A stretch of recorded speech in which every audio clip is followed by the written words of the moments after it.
man kan ikke adlyde sig selv ind i frihed. Og det er de fleste strategi. Det er, jamen, jo hurtigere vi bare kan gøre, hvad de gerne vil, jo før kan vi komme tilbage til vores hverdag. Så fungerer det ikke. Sådan har det aldrig fungeret. Og hvad var det Jefferson, der sagde, at enhver, der er villig for at bytte noget sikkerhed for noget frihed, vil ende med at miste begge dele. Jeg består nogle af mig selv, for jeg skal også passe på med og ikke at være for hård eller tale for nedladende, men hvis ikke man kan se skriften på væggen nu, og specielt med de her CBDC, så ser jeg skidt ud. Og den ytringsfrihed, vi har nu med CBDC, så kan den blive slukket for. Shop 21. En podcast om Bitcoin, samfund og frihed. Velkommen til Shop 21's podcast. I dag skal det handle om CBDC, centralbankernes digitale valuta. Og til det har vi fået Michael Castis med os, som har gået op i det her i noget tid, og rent faktisk har lavet en podcast omkring det her, der hedder De Nye Penge, og har udgivet forskellige blogindlæg og er aktiv i debat. Så velkommen til, Michael. Tak skal du have. Så lad os starte fra begyndelsen. Hvordan begyndte du at gå op i individuelle friheder, og hvordan kom du så langt, at det er sådan, at du er villig til at bruge meget tid for at kæmpe for både dine egne individuelle friheder, men også for andre borgers individuelle friheder? Jamen, jeg har altid været rebelsk anlagt, og altid været antisystem, uden at kunne sætte ord på det. Men der, hvor det rigtig gik op for mig, at systemer er problemet, som jeg ser det, det var efter 2010-2011, der begyndte jeg at læse bøger. Det siges, jeg aldrig nogensinde har læst en bog i skolen. Jeg har ikke afsluttet folkeskolens afgangseksamen. Så jeg er ligesom dømt til at blive en fiasko i livet, i hvert fald økonomisk. Det er så gået lidt bedre, end hvad de fleste har forventet. Men der læste jeg en bog af Robert Kiyosaki, der hedder Rich Dad, Poor Dad, og den forandrede mit liv. Efter det, så gik jeg berserk, og der kom jeg ind i den østrigske skole, som du sikkert også er bekendt med, og som mange af, kunne jeg forestille mig, dem, der lytter med på jeres podcast, de har dykket ned i, men Ludwig von Mises og Rothbard og Hayek specielt, og så det fangede mig virkelig, og jeg har altid gået op i penge, og det tror jeg, de fleste gør, det gør de fleste nok, at tjene dem og bruge dem, men at forstå, hvorfor det nuværende system, vi har, hvor uretfærdigt det er, og hvor simpelt det egentlig kan gøres, som det har været i det største del af historien, jamen så begyndte jeg at kunne sætte ord på. Det skal siges, jeg har aldrig nogen stemt til til folketingsvalg. Nej, det passer ikke. Jeg stemte en gang, det var Liberal Alliance, men ellers så i mange år, der gik jeg rundt, jamen jeg selv stemmer Socialdemokratiet, sagde jeg til mange, fordi så jeg kan klare mig selv, og dem, der ikke har det godt, jamen det er godt, vi har nogen, der tager sig af dem. Og i dag, altså der er en helt anden opfattelse af, hvad der løfter levestandarden for de almindelige mennesker. Og jeg er egentlig ked af, at det hedder en isme, men kapitalisme, altså fri markedskapitalisme, hvor at du kun kan kravle op af stigen ved at producere produkter til en pris i fri konkurrence med andre, til en bedre pris eller en bedre kvalitet end de konkurrenter. Der er ikke noget, der hedder subsidiering, der er ikke noget, der hedder monopol, der er ikke noget, der hedder favorisering af dig frem for andre. Og det er det, vi ser i dag. Centralbanker og de her oligarker, som er med til at trække i tråden, og jeg synes, det er fuldstændig tydeligt i dag, at sådan en organisation som World Economic Forum og andre, hvor meget indflydelse de egentlig har, og hvis man tror, at de er der for den almindelige mand på gulvet, så er man gået helt galt i byen, vil jeg sige. Så det er så sådan overordnet, hvad skaber det bedste klima for individuel prosperity, velstand, og det er det diametrale modsatte af, hvad vi har i dag. Vi har en planøkonomi. Vi har nogen, der mener, at de er klogere end markedet. Vi har nogen, der mener, at de ved, hvad prisen på penge skal være, altså renten, og de ved, hvad en lønning skal koste, hvad en kop kaffe skal koste. Vi skal have dem til at blande sig udenom og være der for at håndhæve reglerne. Og det er nogle få regler, vi skal behandle andre mennesker, som vi selv vil behandles. Vi må ikke slå ihjel, vi må ikke stjæle, vi må ikke tvinge nogen til noget, de ikke har lyst til. Og ellers så mener jeg, at de gør så meget skade, og så lidt gavn, i hvert fald set fra almenvælde, set fra den almindelige befolkning. Ja, jeg kan kun være enig i det, du siger. Men der er jo også et skridt herfra til at forstå de her ting, til rent faktisk gå ind aktivt og bruge en masse tid på det, og stille sin egen person i skudlinjen for en masse ting, når man begynder at snakke om det her. Hvordan kom du til at tage det initiativ? Der er ingen tvivl, det var 11. marts 2020. Danmark blev lukket ned. Der var pandemien selvfølgelig, og jeg kunne mærke, det her, det er løgn. Der er bare noget i mig, der sagde, at det der det er fuldstændig, det er løgn latin. Jeg anede intet om virus, jeg anede intet om vacciner, jeg anede heller ikke ret meget om sundhed. Men da det så blev lukket ned der, så tænkte jeg, det der, det er uretfærdigt. Det kommer til at skade så mange mennesker. Og så tog jeg den egentlig, jeg gik ud fra, at de løg, og så tog jeg den bag, for jeg tillod ikke frygt at komme ind i min krop. Og så har jeg så fundet ud af efterfølgende, ved at have været med til at arrangere demonstrationer, de her traktorer, der kørte rundt i Aalborg, det var mig og nogle få andre, der arrangerede det, og stod ude foran Christiansborg, hammer på potter og pander, og jeg har aldrig nogensinde været politisk aktiv, jeg stemte ikke engang, som jeg sagde, for jeg aldrig gået op i den politiske debat, så fandt jeg ud af, at jeg har en retfærdighedssans. Og jeg fandt også ud af, at jeg godt vil risikere noget for det. Det kommer vi også ind på senere med bankkonti og kontanter, hvordan jeg har det med det. Men jeg fandt simpelthen ud af, at det her, det er uretfærdigt. Og der er nogen, der sidder og trækker i trådene, og så er mange, der måske allerede nu, og måske ikke jeres følger, men at du lyder som konspirationsteoretiker. Men jeg vil sige, hvis man den dag i dag stadigvæk kalder folk for sølvpapirssalg eller konspirationsteoretikere, fordi de kigger kritisk på ting, så har man godt nok sovet i timen. Vi har, lad os bare kalde det ledere rundt omkring, dem der sidder på de største poster i regeringerne, altså de er fuldstændig blondt, de er fuldstændig åbne omkring, hvad det er, de vil. De vil have en ny verdensorden. De vil have centralisere magten endnu mere. De vil have en form for betaling, som er CBDC, som er det overordnede emne her. Og der skal ikke være nogen konkurrence, der skal ikke være alternativer, og det skal man være bange for. Vi skal have alternativer, vi skal kunne stemme med vores penge, for kan vi ikke det, så ser det godt nok skidt ud. Så for at komme tilbage til spørgsmålet, jamen det var den 11. marts, det ramte noget i mig, og det har taget siden, det var så corona i 2021, men så fra 2022, så begyndte jeg så at skrive, eller fra 21, men rigtigt fra 22, at skrive om økonomien. Jeg har ellers, eller om det monetære system, jeg har ellers bare holdt det til venner og familie, og fandt ud af dengang, der er ikke nogen, der gad at høre om, hvordan penge de blev skabt. Folk var fløjtende ligeglade. Det er de så ikke længere, og det synes jeg, det er fantastisk. Det er en kæmpe forskel, der har været fra 2020 og til i dag, hvad folk går op i samfundsvigtige emner, som vores penge i den grad er. Så du har ligesom set, at der er flere folk, der begynder at interessere sig for de her emner over den seneste periode? Ja, og jeg taler med folk hver eneste dag, når jeg er nede at handle, hvis jeg er inde på café, og jeg benytter jo hver eneste mulighed, så der ikke er nogen mulighed for at komme ind på CBDC, når jeg betaler kontanter. Den interesse, der var i starten, det var nærmest bare, man kunne se øjnene, de rullede tilbage, og folk, de var bare høflige, de lyttede, du kunne se, de var tjekket ud. Sådan er det slet ikke længere, overhovedet ikke, og det er fantastisk. Min kæreste, hun har virkelig været efter mig, fordi hun hver eneste gang, når jeg begyndte, så sagde hun, kunne du ikke se, de ikke gad, de ikke ville lytte på dig? Nej, de lyttede, og de syntes, at det var spændende. Men det gjorde de altså ikke. Det var ønsketænkning fra mig. Det er noget helt andet i dag. Noget helt andet. Jeg kan også se, at jeg er meget vokal på LinkedIn og Facebook. Og jeg kan tydeligt se, de type mennesker, som før, jeg ved ikke, om man kan sige svine mig til, jo, det gjorde mange, men de stiller mig spørgsmål privat i dag, og spørger ind til, hvad de kan gøre. Så det er et kæmpe skift, der er sket. Ja, må det ikke inflationen, der har været så høj siden pandemien, den har været med til at skubbe i den retning? Ja, jeg tror bare, når det fra den ene krise, først havde vi pandemien, så var der Ukraine, så var der kæmpe prisstigninger, og så har vi folkemord. Det kan godt være, at jeg træder nogen over tæren nu, men man skal kalde det, hvad det er. Folkemord mod palæstinenserne i Gaza, og der er så mange kriser, der bare, altså nærmest, det der er en måned i dag, det svarer til 2-3 år tidligere, der sker så meget. Og jeg tror godt, flere og flere, de stopper op og tænker, hvad fanden er egentlig, der sker? Og hvis ikke man kan finde, det er jo human nature, som jeg ser det, hvis ikke du kan finde en forklaring på nogle valg, der bliver taget for politisk, jamen så er det human nature at begynde at selv komme frem til en anden årsag, eller til en anden agenda, og det er jo så det, der bliver kaldt konspirationsteoretik, og man bliver nødt til at være en lille smule konspiratorisk anlagt. Hvis man tror på, at der bliver fifle med basketballkampe og første divisionskampe og så videre. Hvis man ikke tror, der bliver fifle på den helt store scene, hvor vi snakker så mange penge, så ser jeg sgu skidt ud. Det er min mening. Ja, det er en smule naivt at tænke, at alle spiller 100% efter reglerne. Og vi har jo også utallige eksempler på, at det ikke er tilfældet.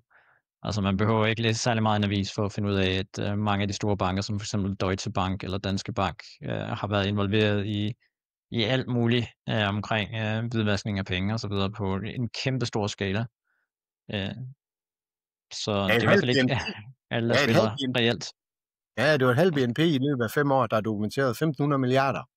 som de tillod blive hvidvasket igennem deres filialer. Og det var jo specielt i Estland, eller Estis filial, og de vidste udmærket, det skete. Men de bøder, de får, det er jo lidt ligesom JP Morgan der i 2020, der manipulerede ædelmetalmarkedet. Altså de bøder, de får, er minimale i forhold til, hvad de tjener, og det har ingen konsekvenser. Men hvis du og jeg bliver taget i at lave sort penge, eller snyde med moms, eller hvad der er, så er ikke nok med, at vi skal betale tilbage, hvad vi har snydt, for vi en bøde oveni.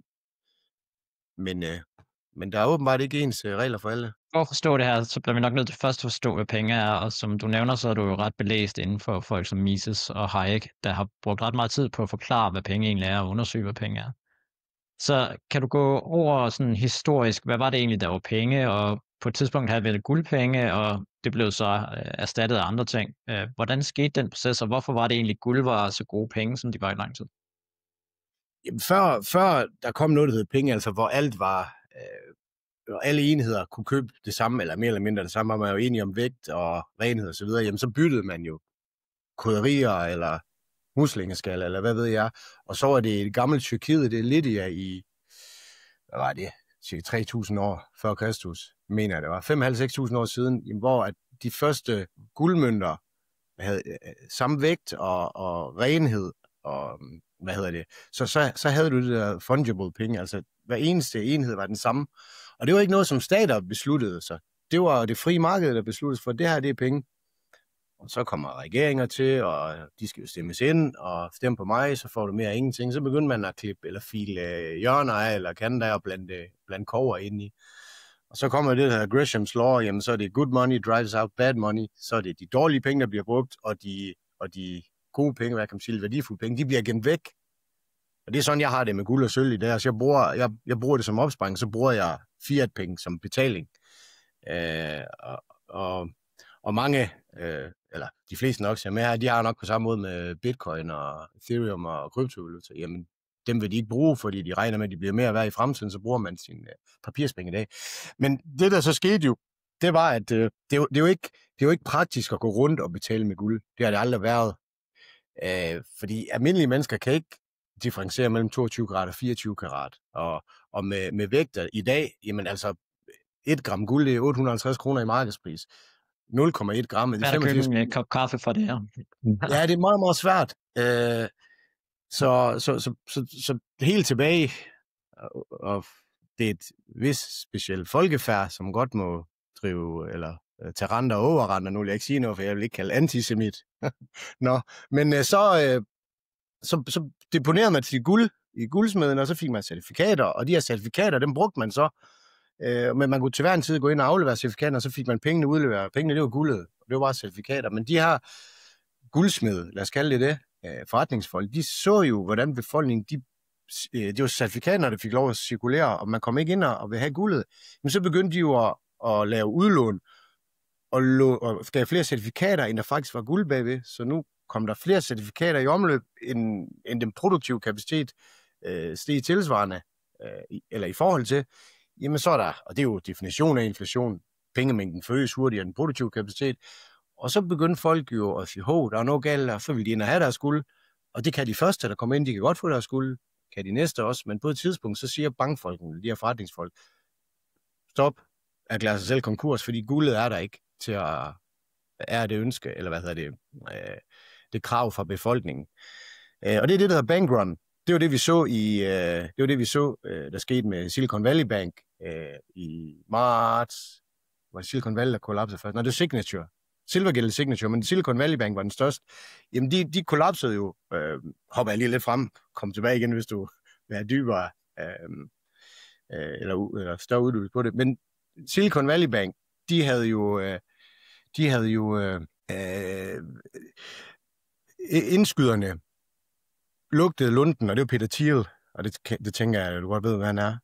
Han havde set, at de var insolvent. De havde for store positioner på obligationssiden, altså de amerikanske statsobligationer. Renten var jo sten helt vildt, og så falder prisen på obligationen. Og bankrun i dag, det er jo på en mobiltelefon. Det sker, du går ind og overfører dine penge fra X til Y-bank. Der skal vi ikke stå i kø for at få pengene ud. Og det, der sker, når bankerne de så ikke har pengene, jamen, så skal de likvidere deres beholdninger. Og der skulle de ud og sælge statsobligationer. Og det var så med et tab på, hvis jeg husker rigtigt, $2,5 milliarder Og i løbet af få timer eller dag, så var det game over for banken. Så når befolkningen lugter, der er noget galt, vores penge er i fare, og i dag, penge, der er i banken, det er jo bankens penge, man er usikker kreditor. Prøv at kigge på jeres statement, der står indlånskonto. Indlån betyder, at I har lånt ind, så det er bankens penge. Så det er vigtigt at forstå den risiko, man har ved at have sine værdier hos en tredjepart. Om bank er bare en forretning. Den konto, hvor der står Rasmus eller Michael, nu har jeg ikke nogen bank, det kommer vi ind senere, men det er jo ikke, vi har ikke noget juridisk ejerskab over den konto. Det er et krav, vi har, for vi har lånt penge ind til banken, og banken køber så aktiver for egen vindings skyld. Og så kom vi så til en guld, i stedet for at bruge guld, så kom vi så ind på en guldstandard, som sluttede der med Nixon 15. august 1971, hvor han midlertidigt suspenderede konvertibiliteten fra dollar til guld. Og det har vi så haft lige siden, hvor alle penge, og det er første gang i verdenshistorien, hvor alle valutaer på samme tid er det, der hedder fiat. Altså det her, det er et dekret, det er penge, fordi jeg siger, det er penge, og I skal bruge dem til at betale jeres skat med, og der ligger ikke noget fysisk bagved. Og nu mener jeg så, at vi er nået til vejs ende på det her kæmpe monetære eksperiment, som jeg ikke kan se ender på andre måder en meget, meget høj, hvis ikke super- eller hyperinflation, som bliver vedvarende, og som kommer til at mase middelklassen. Ja, du siger mange ting, som jeg synes egentlig er værd at pakke ud i lidt mere detalje her undervejs. Så jeg synes, vi kan godt bruge tid på at dykke lidt mere ned i, når du siger indlån til banken. Altså, der er nok mange, der har en idé om, at når det er sådan, at de for eksempel får deres løn, jamen så er der nogle penge, der er blevet overført til banken, og så ligger de ligger måske ikke fysisk nede i en eller anden bankkonto, men man tænker jo nok, at man har jo givet banken 10.000 kroner, så de 10.000 kroner må jo være et eller andet sted i banken. Men det er jo ikke rigtig tilfældet, vel? Nej. Jeg gik lidt i stå før med Silicon Valley Bank også, det var fordi, jeg vil godt have det hele med, men det giver du mig så muligheden for nu. Når man får sin løn, eller man får overført nogle penge på MobilePay, eller man tager nogle kontanter, som er dem Nationalbanken skaber, de bliver printet i Frankrig og Finland, henholdsvis sedler og mønter. Men så er der bankpengene, som udgør omkring 97%, og det er jo det, de fleste bruger, det når de bruger MobilePay, de bruger deres kort. De penge, de bliver skabt af de kommercielle banker, Danske Bank, Jysk Bank, Nordea og så videre. Så det, der sker, og det er det, der empirisk videnskab bagved Richard Werner, som har lavet en dokumentar, der hedder Prinserne af Yen. Han er fantastisk. Han er netop blevet interviewet, eller netop på måneder siden af Tucker Carlson. Han er intet mindre end fantastisk. Richard Werner, Prinserne af Yen. Et empirisk forsøg, det der sker, når I går ned i banken, eller du går ned i banken, Rasmus, og siger, jeg hedder Rasmus, jeg vil gerne låne nogle penge til en bil, også et boliglån for den sags skyld også, eller forbrugslån, hvad det er, så kigger de på din indkomst, dine udgifter, og så ryger du i en bracket, hvor de kan sige, det er det, vi gerne vil låne, og det er det, vi mener, du kan betale tilbage. Bankerne har ikke lånt dig nogle penge. Det, der sker, når du sætter din underskrift, det er, at de penge, der bliver krediteret ind på din konto, lad os bare sige, det er 100.000 kroner, de kommer ikke fra nogen anden konto. De bliver skabt i det øjeblik, som de ryger ind på din konto. De kommer så med en rente. Renten findes ikke, så det vil sige, at der er altid større gæld, end der er penge i omløb. Nu skal du betale de her penge tilbage. Hvis du så finder ud af dagen efter, det var sgu en dårlig idé, lad mig betale det hele tilbage, det kan du godt. Lad os bare sige, pengemængden for nemhedens skyld, den er 1.100.000. Nu har du 100.000, den betaler du tilbage dagen efter. Nu falder pengemængden, nu er der 1 million tilbage. Så penge er gæld, og gæld er penge i dag. Og bankerne, de skaber dem ud af en blå luft. De kan ikke skabe dem og bare købe, hvad de vil. De skal have brug for en låntager. Og det er os, eller virksomheder. Når de går ned og sætter deres underskrift, så skaber bankerne de her penge ud af ingenting. Og så kan man bare gå tilbage fra 1971 til i dag og se, hvordan de her prisstigninger, lad os bare kalde det inflation, det er konsekvensen af inflation, de her prisstigninger, den generelle prisstigninger, hvordan det tog fart, det har vi aldrig oplevet på verdensplan. Og der er en fantastisk hjemmeside, der hedder WTF Happened in 1971, altså What the fuck happened in 1971, undskyld mit franske. Der er så mange grafer, som bare viser, hvordan verden blev finansialiseret fra det punkt, det vil sige den reelle værdiskabende økonomi, altså produktionen, hvordan den stagnerende, og hvordan den finansielle del, den bare tog fart. Det er nok her, hvor jeg skal gøre det for. Hvordan den tog fart. Og frem til det tidspunkt, har det været risikabelt at lave bankforretning, fordi du skulle tage, før vi fik fractional reserve banking, som vi har i dag, altså hvor man skaber penge uden blå luft, der var der høj risiko involveret med at være bank, fordi der er ikke noget, der hedder indskyderens garantiformue, vi skal langt tilbage nu. Så når kunderne deponerede sine penge ind i en bank, så fik de en rente, og banken, de tog så en højere rente som udlån. Så de var det, der hedder intermediary, altså mellemmand. Og hvis ikke der var nok, der gerne ville låne penge, jamen så blev man nødt til at sænke renten. Og omvendt, hvis der var for mange, der låne, så hæver man renten. Det er sådan perfekt, altså markedsrenten. Så der var høj risiko involveret med at være bank dengang, fordi indskyderne havde øje på, hvad gør banken med vores penge? Låner de dem ud til produktive formål, altså lokale forretningsfolk, der vil drive landbrug eller lave købmandsbutik osv.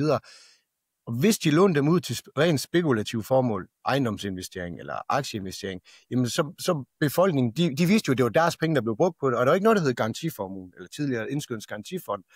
I dag, der er indskyderens garantifond, der er FDIC i USA, Federal Deposit Insurance Corporation, de er der for, at vi ikke skal kigge på, hvad gør banken med vores penge. Det er blind tillid. Så man har fjernet den her ansvarlighed, der har været, og så har man gjort det til en lukrativ forretning at være spekulant og bankfolk. De fleste kan få lov at låne langt mere, end de egentlig skulle til at købe en bolig. Hvorfor? Fordi banken er tapant i jeres bolig. Hvis I har en god idé, I vil lave en, jeg vil sige en minkbutik, det er nok ikke et godt eksempel, men hvis man vil lave en produktionsvirksomhed, det er forbundet med høj risiko, fordi ja, de kan tage plant and equipment, jeg kan ikke engang finde det. De kan tage maskinerne. Tage nogle bygninger, og de kan tage nogle maskiner og sådan noget. Men de her maskiner, dem vil de aldrig kunne få samme penge, som de kan med ejendom. Så derfor er det sjovere for banken at låne ud til spekulative formål, end til folk, der faktisk vil sørge for, at velstand stiger i samfundet. Fordi det er produktionen, der er velstand. Guld eller sølv i sig selv, eller en bitcoin, er ikke det, der er velstand. Det er, hvad producerer vi vores innovation og vores arbejdskraft og vores tid. Det er det, der er den rigtige velstand. Penge er bare noget, vi har, hvor vi ikke skal bytte med hinanden, men vi bliver enige om, at det her, det har en værdi, og det har en værdi i fremtiden, så derfor kan vi bruge det og købe det, vi gerne vil have. Og når man så har et system, hvorpå at man kan skabe de her penge, jeg vil hellere kalde det valuta, som Mike Maloney, han har slået på trummen for i mange år, jamen det er ikke penge, det er valuta, fordi den vigtigste egenskab med penge, det er, at det holder sin købekraft over længere tid. Og det vi har i dag, jamen det er jo lige før, at nærmest fra år til år kan man se, at det er forbrugerprisindekset, når de kommer med 2%, 1,5%. De fleste, der har en, jeg håber jeg kan tage nogle over tæren, en hjerne og en øjne og bruger begge dele, kan se, at det er løgn. Men det er jo politikerne, der giver sig selv karakter, når de skal måle inflation. Danmarks Statistik, det er under staten, dem der betaler deres løn, så der er en politisk vilje til at få de korrekte tal. Så vi måske også tænke på, hvordan bliver det indeks udregnet, fordi hvordan finder man ud af, hvor meget priserne stiger i samfundet? Jamen det bliver man nødt til at gøre ud fra og så sige, okay, vi tager nogle varer, og så måler vi på, hvor meget kostede den vare for et år siden, og hvor meget koster den i dag, og det er jo så inflationen. Men det er klart, at man skal jo så for det første vælge ud, hvilke varer det er, man skal måle på, og for det andet, så skal man vægte de her varer imod hinanden. Og der har jo for eksempel været sådan nogle historier med, at det er ikke mange år siden, der stadigvæk var for eksempel videoafspillere med i det her indeks, hvor det er sådan, at det er en vare, som, altså hvad er relevansen af det? Altså der er jo ikke nogen, der køber den her vare. Og det er altså, der er uendelig mange ting galt med det, men man kan også sige, altså hvordan sammenligner man en trøje, som man kunne købe for 50 år siden, men trøje, man kan købe i dag? Jeg kan i hvert fald sige, at det tøj, jeg har købt de seneste år, har ikke haft en speciel høj kvalitet, og hvis det er sådan, jeg kigger på det tøj, jeg har, der for eksempel er 15 år gammel, har det en langt højere kvalitet. Så hvordan kan man overhovedet sammenligne prisen på et stykke tøj, som har forskellig kvalitet? Det kunne også være for eksempel vores madvarer. Altså hvis det er sådan, man snakker om en frisk fanget fisk, der blev fanget for 50 år siden, så vil jeg tro, at den som udgangspunkt havde flere kemikalier og medicinrester i sig end en frisk fanget fisk i dag. Så det er meget, meget svært at måle de her ting på tværs af tid. Og samtidig så er det svært at lave en basket, som repræsenterer alle folk, fordi folk køber forskellige ting. Nogle folk, de kan bruge en stor del af deres indtægt på ribeyes, så prisen på ribeyes er vigtig for dem. Men andre folk bruger en stor del af deres penge på for eksempel kartoffelchips. Og så vil det jo så være vigtigere for dem, om prisen på kartoffelchips går op og ned. Og det er klart, at som du siger, at det er politikerne selv, der bliver målt til nogen grad på det her, fordi at det er sådan, at når man går til valg, så må man jo gerne gå til valg på, at det er sådan, man ikke har skabt en hel masse inflation. Så det er jo klart, når det er dem, der får lov til at vægte, eller i hvert fald delvis får lov til at vægte de her ting, jamen så vil de også træffe valg, der hjælper dem med at se god ud, som du også beskriver her. Og et helt klassisk eksempel er, for jeg tror det er cirka 50 år siden i USA, hvor det er sådan, at der var ret meget inflation, jamen så fandt man ud af, at æg var en af de ting, der virkelig steg meget. Og hvad gjorde man så? Jamen så begyndte man at køre en kampagne om, at folk ikke skulle købe æg, fordi man var nødt til at have prisen på æg til at gå ned, fordi at ellers virker det til, at der var for meget inflation, så derfor så sagde man, okay, æg er usundt, og man skal ikke spise for mange æg, og det er langt hen ad vejen, der det kommer fra, det her med, at det er sådan, at det er også farligt at spise for mange æg.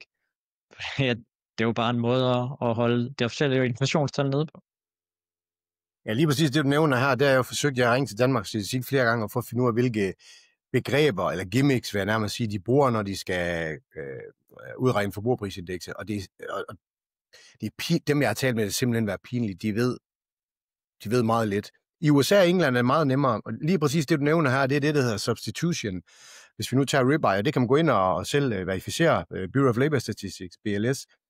I USA, der skete der noget eller op igennem 70'erne, start 80'erne, fordi der var det tydeligt, at pengene tabte købekraft enormt hurtigt. Man kunne ikke skjule den, fordi man udregnede inflationen meget mere fair, meget mere virkeligt, end man gør i dag. Så har man indført nogle begreber, der hedder hedonic pricing substitution og owners equivalent rent. Og nok den sidste, det er den vigtigste, den udgør 30% af det amerikanske CPI, eller CPI, som Mike Maloney han kalder det, og forbrugerprisindekset. Men lad os tage en af gangen, nu nævnte du der med ribeye. Det er sådan i dag, når de går ud, og det er det i USA, når man så skal finde prisen, fordi du har en kur på 100 forskellige varer, alt fra en busbillet til en New York Times-avis, til en entré til svømme, og så æg, mælk og kød, de er basale ting. Når man ribeye, hvis så man siger, okay, bare for eksempel skyld, kilo ribeye, det koster, at den her kvalitet koster 500 kroner. Lad os nu sige, at der bliver solgt mindre ribeye, fordi folk ikke har råd til, at nu køber de flankestig af ringere kvalitet. Jamen, så tager man simpelthen og måler flankestig året efter. Hvis siger, folk har ændret præferencer. Jamen, hvorfor har de ændret præferencer? Man går ikke, hvis du er i den øvre middelklasse eller rig, nok øvre middelklasse, de rige, de er nok ligeglade, om det stiger 20%, men lad os sige, den øvre middelklasse eller middelklassen, de går ikke fra ribeye til flankestig til hakke oksekød, fordi de synes, det er sjovere, og det er fordi, det er blevet for dyrt. Og det er nok mange, der skriver under på i dag. Så bruger de substitution, så måler de, i stedet for mål på, nu kan jeg ikke huske, jeg sagde 200 kilo per kilo ribeye, så lad os sige, flankestig, det koster 150, og folk, de køber det, så går de faktisk ind og siger, at det er faldet 37,5%, eller hvor meget det nu er.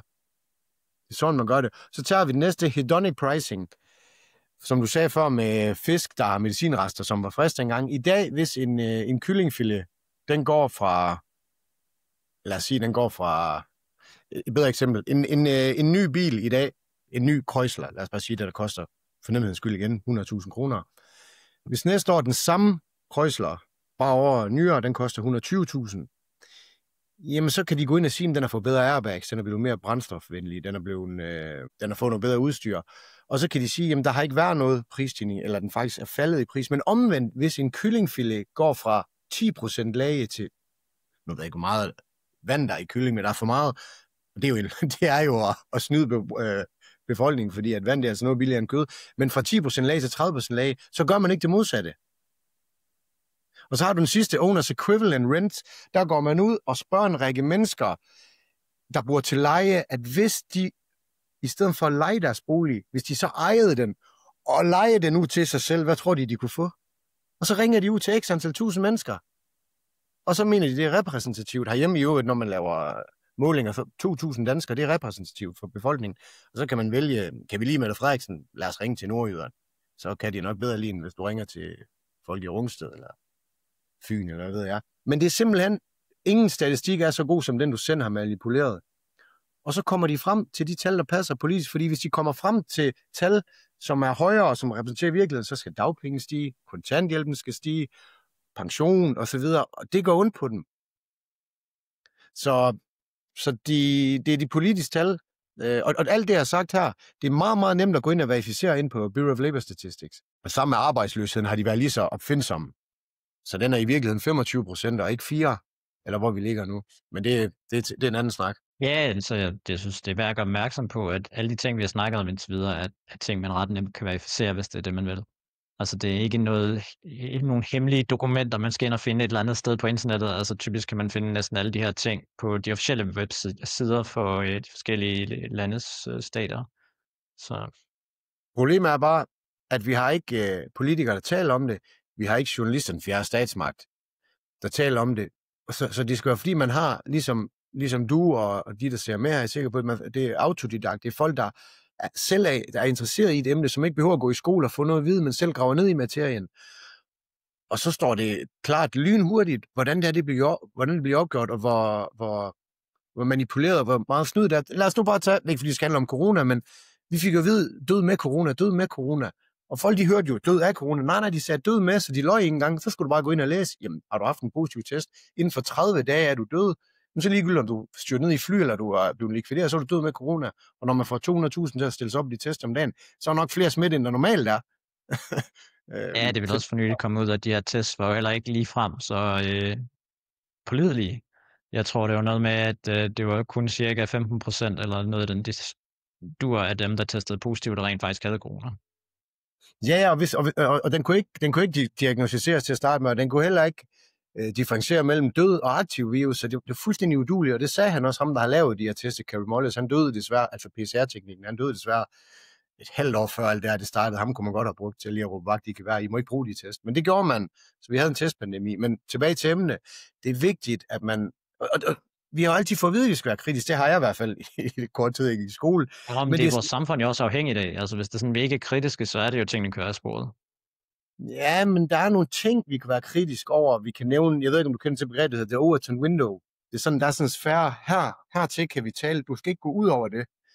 Og sådan er der politisk. Nu husker jeg tydeligt et Clemens-interview, hvor det var, jeg mener, det var Dansk Folkeparti, der begyndte at nævne de her sms-beskeder omkring, at det virkede lidt mystisk. Hvor med det samme, det var Christian Rabjerg, der sagde, det er konspiratorisk at sige det, og så lukkede han munden med det samme. Så tror jeg, det var Christian Thulesen Dahl. Så får man kastet sådan et prædikat på, så du er sølvpapirsat, og du tror, jorden er flad. Så fuldstændig bare for at begå karakter og køre folk ud på sidespor. Og hvad blev der af almindelig sund kritik?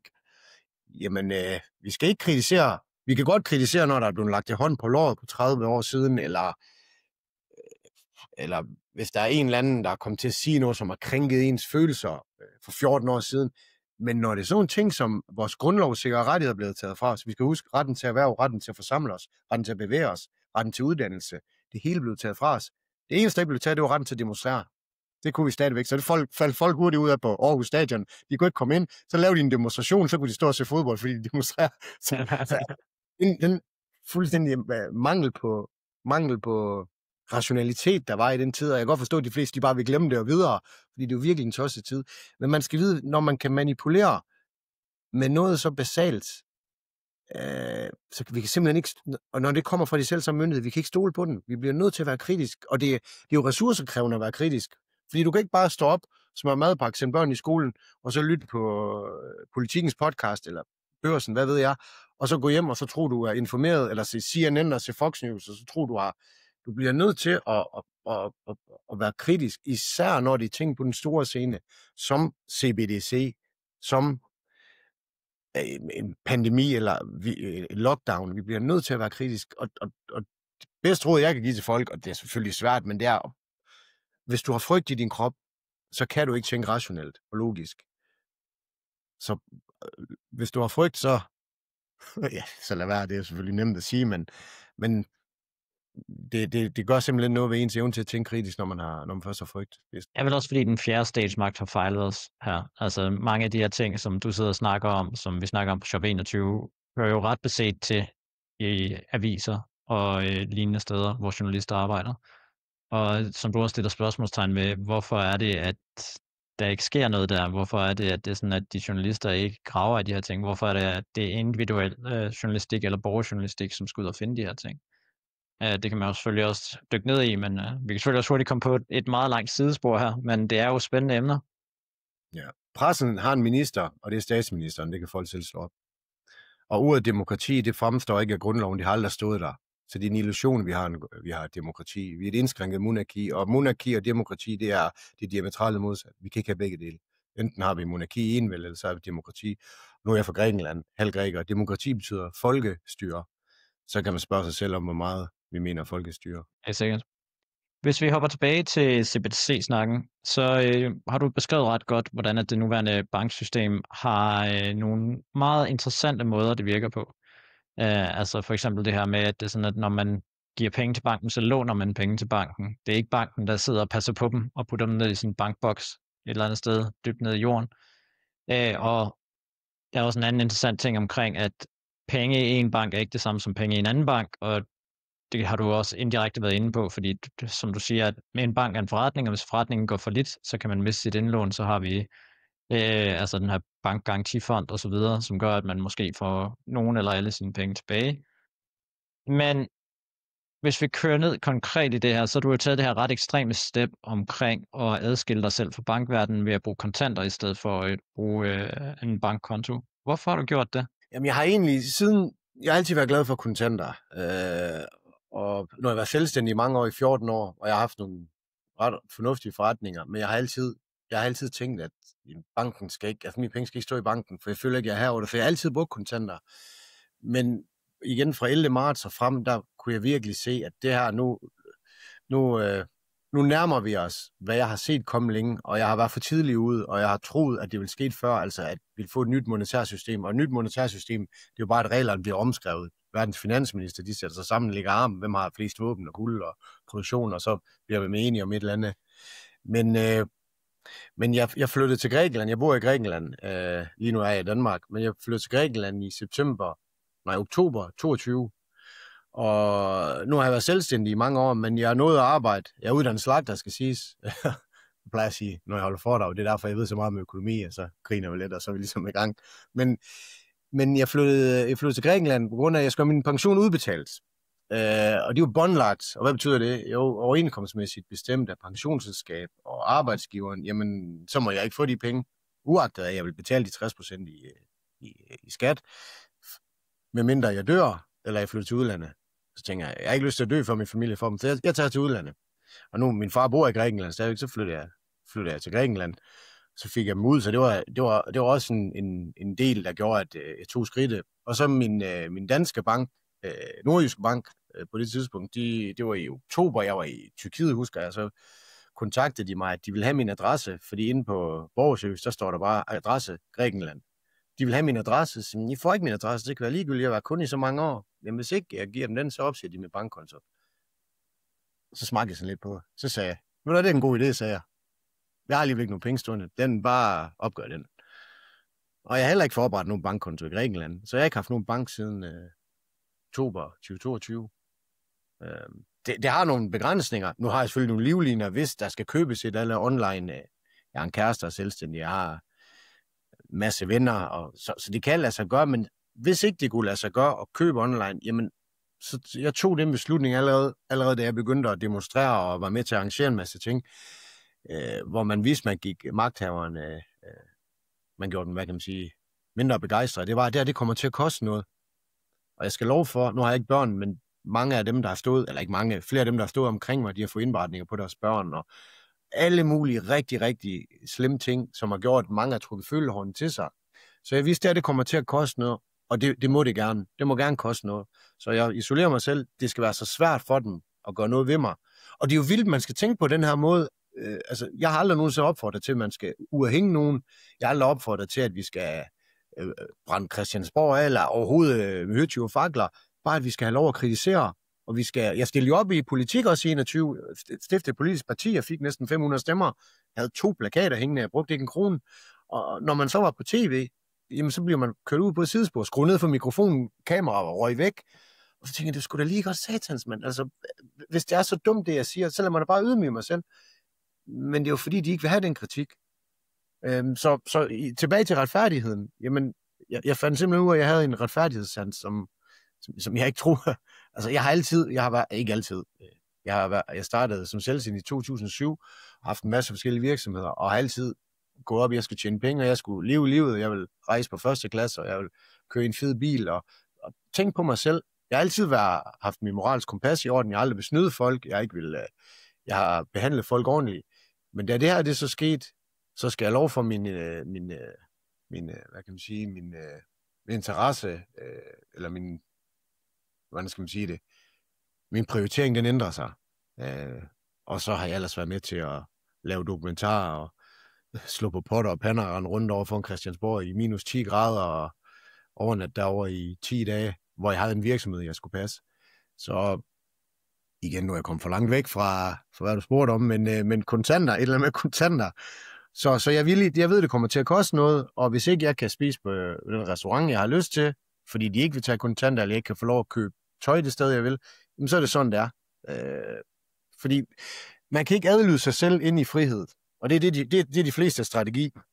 Det er, jamen, jo hurtigere vi bare kan gøre, hvad de gerne vil, jo før kan vi komme tilbage til vores hverdag. Så fungerer det ikke. Sådan er det aldrig fungeret.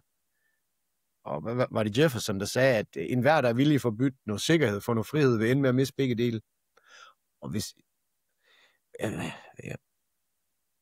Jeg stopper nogle af mig selv, for jeg skal også passe på med og ikke at være for hård eller tale for nedladende, men hvis ikke man kan se skriften på væggen nu, og specielt med de her CBDC, så ser jeg skidt ud.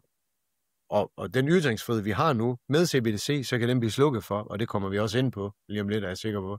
Fordi de kan adfærdsregulere os, og de kan belønne os, hvis vi kører i elbiler, hvis vi har den rette holdning til klimaet, eller stemmer på den rigtige politisk kandidat. Hvis ikke, så ser vi, hvad der skete med de her truckere i Canada, fik lukket deres bankkonti. Selv dem, der havde støttet dem med, hvad det hedder, GoFundMe eller GiveSendGo, tror jeg, det hedder, de her to fundraise-platform, fik lukket deres bankkonti.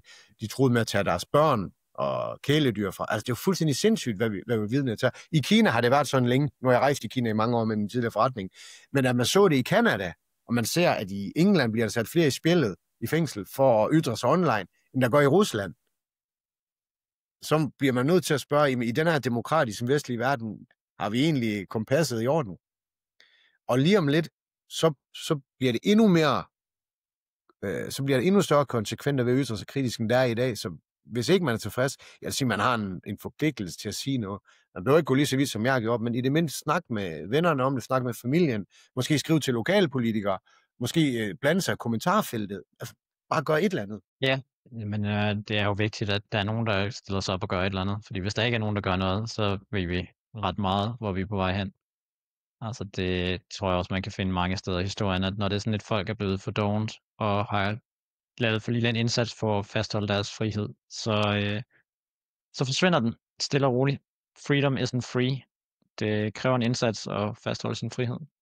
Ja, og det er selvfølgelig med salami-metoden, de gør det. De tager små skiver, perfekte skiver, som Hitler han beskrev i Mein Kampf. Små skiver ad gangen, og folk finder ikke ud af det, før det er for sent. Men det vi ser nu, det er større og større skiver, de tager, og det er også derfor, der er flere og flere, der vågner. Nu bruger jeg ordet vågen, men altså vågner til virkeligheden af, at det er måske ikke befolkningen, der bestemmer, hvilken retning vi skal. Nu så vi det her, Digital ID i England. Keir Starmer, han stillede sig op på talerstolen og sagde, det kommer, og lad mig være meget klar, du kommer ikke til at arbejde uden. I løbet af, 3 uger, så var der næsten 3 millioner, der skrev under på, at de ikke vil have det, altså sådan et borgerforslag, som man kalder det herhjemme. Og grænsen for, hvornår de skal tage det op politisk, til 100.000. Fik 3 millioner, og hvad sagde han? Afviste det bare med det samme. Så skal man spørge sig selv, er det et demokrati, man er, hvis befolkningen taler så skarpt, og de bare afviser det?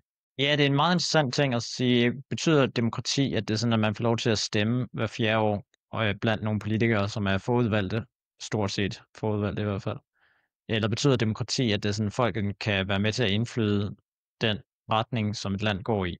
Det er jo ikke nødvendigvis de samme ting, de to ting. I den grad, og de fleste, de vil jo nok våge at påstå, at det er befolkningen, der bestemmer, fordi vi stemmer 179 politikere ind, som repræsenterer os. Problemet er jo bare, at de her politikere, ifølge grundloven, de er kun bundet ved deres overbevisninger og ikke ved nogen forskrift af vælgerne, så derfor så ser man, hvordan de vender på en tallerken, lige snart de er kommet ind. Og så skal vi op til valg igen, nu er det kommunalvalg og regionsvalg, og så kommer alle løfterne igen. Og så tænker man, altså ikke fordi jeg hverken er for højre eller venstre, eller rød eller blå, eller op eller ned, jeg er for frihed, så må man placere mig, hvor man vil. Men man har haft 6 år for Socialdemokratiet, og gå ud og sige nu, at nu vil vi bringe priserne ned, nu vil vi så for det. Jeg har haft 6 år, altså hvis man ikke kan se igennem det her bedrag, vil jeg kalde det, så lige for man fortjener, hvad man får. Jeg ved godt, det kan lyde hårdt. Jeg har været der i 5 år, det har fyldt hele min hverdag i 5 år. Man bliver sgu træt. Så jeg håber ikke, folk de tager det personligt, og det er ikke, fordi jeg er imod socialdemokrater, eller imod venstrefolk, eller liberal alliance. Jeg mener bare, at vi har en moralsk forpligtelse som befolkning, hvis man mener, man lever i demokrati, og rejse sig op og bruge sin ytringsfrihed. Rigtig mange, hvis ikke de fleste, siger til mig, Michael, det nytter jo ikke noget, vi kan ikke gøre noget alligevel. Og så siger jeg altid, det sagde 6 millioner danskere. Nej, jeg siger det. Så de ved det godt. Det er simpelthen den dovenskab, vi talte om inden, eller jeg kan ikke huske, som du nævnte i starten. Folk er simpelthen blevet doven, og tager ting for givet. Og frihed, det er ikke noget, du får, det er noget, du tager. Det er ikke, der skal ikke en minister eller en præsident til at give dig friheden til at leve i fred og ro. Det er sgu ikke nogen, der skal... Det er en... Jeg ved ikke, om man kan sige God-given right, eller hvad end Gud er for en størrelse, men altså, vi er født fri, vi skal leve fri, og det er ikke op til andre. Man har heller ikke ret til andres penge, fordi man stemmer om det. Altså, det er jo noget værre... Det er sjovt, hvordan at folk mener, at man har ret til, hvad andre har, fordi at, der er et flertal, der stemmer om det. Det er min mening. Det er meget sjovt, at flertallet de kan overtrumfe de individuelle friheder. At hvis det er sådan, at man bare er nok der enige, så må man gøre, hvad man vil mod andre, og det er der også frygtelige eksempler på i historien, det er ikke, fordi vi behøver at dykke ned i det. Men der er jo mange gange, at det er sådan, at en flertal har stemt om at gøre frygtelige ting i forhold til at stjæle mindretallets ejendom, eller måske endda udrydde dem. Ja. Og det har været altså helt lovligt.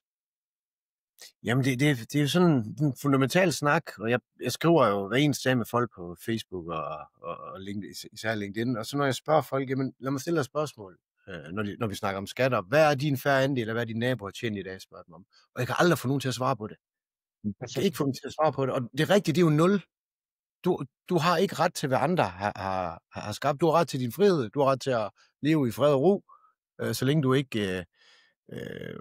indskrænker andres frihed, ligesom Milton Friedman sagde, min frihed til at bevæge min knytnæve, den er jo begrænset for dine hagestarter, for eksempel. Sådan for skat ud i pap. Men ordet frihed, de fleste danskere, jeg taler med, de tror, fordi de kan cykle en tur, og så er de frie.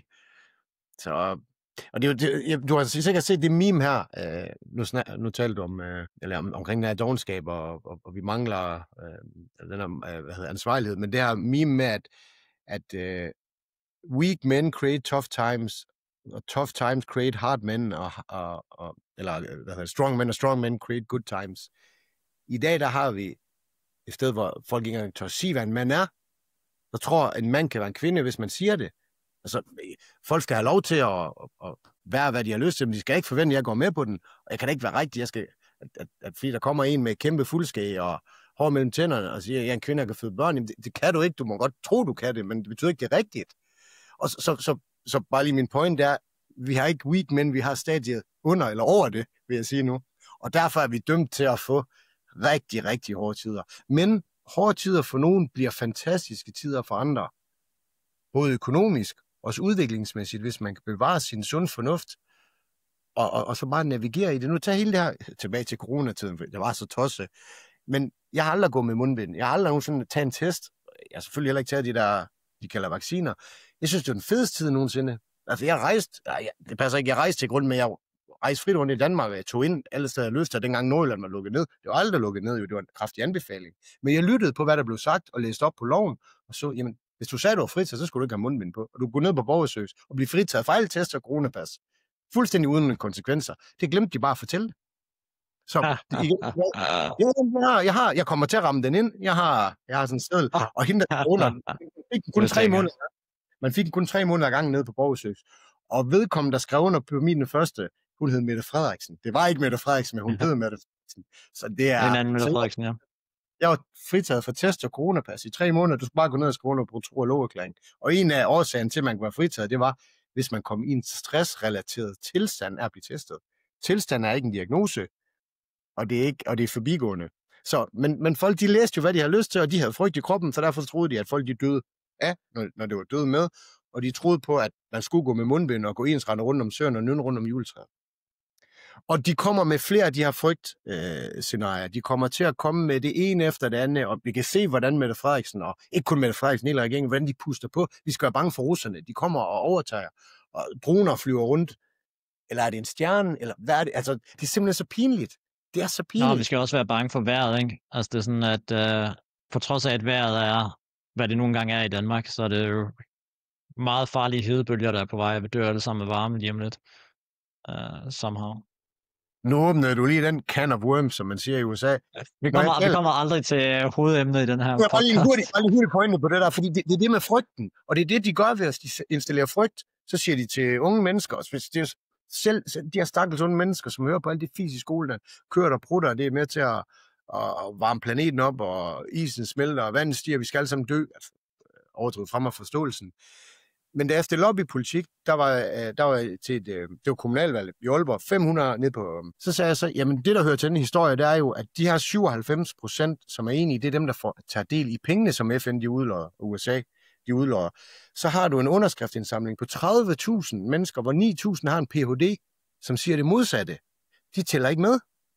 Så når du siger, at 97% er enige, og så er der bare sådan larmende stille i og det var første gang, jeg stillede op, og jeg er ikke vant til at tale for så mange mennesker, og så fik man bare sådan, kæft, jeg er med i skjult kamera her, eller var det dumt, det jeg sagde? Moderatoren sagde ingenting, og de der spidser fra de forskellige partier, de sagde ingenting. Og så står man der, og så bare videre til næste, så tænker man, nå, jamen, skal I ikke fortælle mig, at jeg tog fejl eller sådan noget? Men de har ikke noget at komme med, det er retorik, det er overordnet. Det handler om at få jer til at være bange, for os til at være bange, så de kan presse noget ned over hovedet på, som vi ellers ikke vil være gået med på. Hvem er at gå med på? Osmus, du må ikke åbne din forretning i morgen, hvis ikke de vil komme med noget og tro, du skulle dø i morgen. Så de har brug for at få en frygt ind i os, for at få problem reaction solution, skabe et problem, få reaktion selvløsning. Det er det samme hver gang. Men hvis ikke man er klar over det, så bliver man bare kørt rundt i manesien. Det er min opfattelse. Jeg kan tage fejl. Ja, hver især må vi jo finde ud af, hvad det er, vi tror på. Så. Men hvis vi hopper ind til CBDC's, så du har beskrevet ret godt, hvordan det nuværende pengesystem virker lige nu, og du har beskrevet nogle af de ting, der sker rundt omkring, som i forhold til at ændre vores adfærd og ændre vores friheder. Og på en eller anden måde hænger de her to ting jo sammen, når vi snakker CBDC. Men kan du prøve først at forklare, hvad er CBDC, og hvordan adskiller det sig fra det, vi har nu? Altså, da jeg var inde på, det håber jeg, du kan linke til, jeg blev jo inviteret på TV, DK4 Danmarks største, hvis ikke eneste private station, hvor jeg skulle kommentere på Morten Lykkegaard og Nationalbanken, Samuel Eddie Mogensen. Og der, Morten Lykkegaard, han fik jo bare til at lyde som om, jamen, vi har haft bitcoin og kryptovaluta og haft en enorm interesse, så er det jo en naturlig del, at centralbankerne også kommer med deres nærmest kryptovaluta. Og Samuel Mogensen der fra Nationalbanken, jamen det var jo også sådan, det var jo bare en udvikling, og de i stedet for at undersøge om hvorfor vi skal have den, så er det mere, eller i stedet for at undersøge hvordan, så er det mere, at hvorfor vi egentlig skal have en CBDC.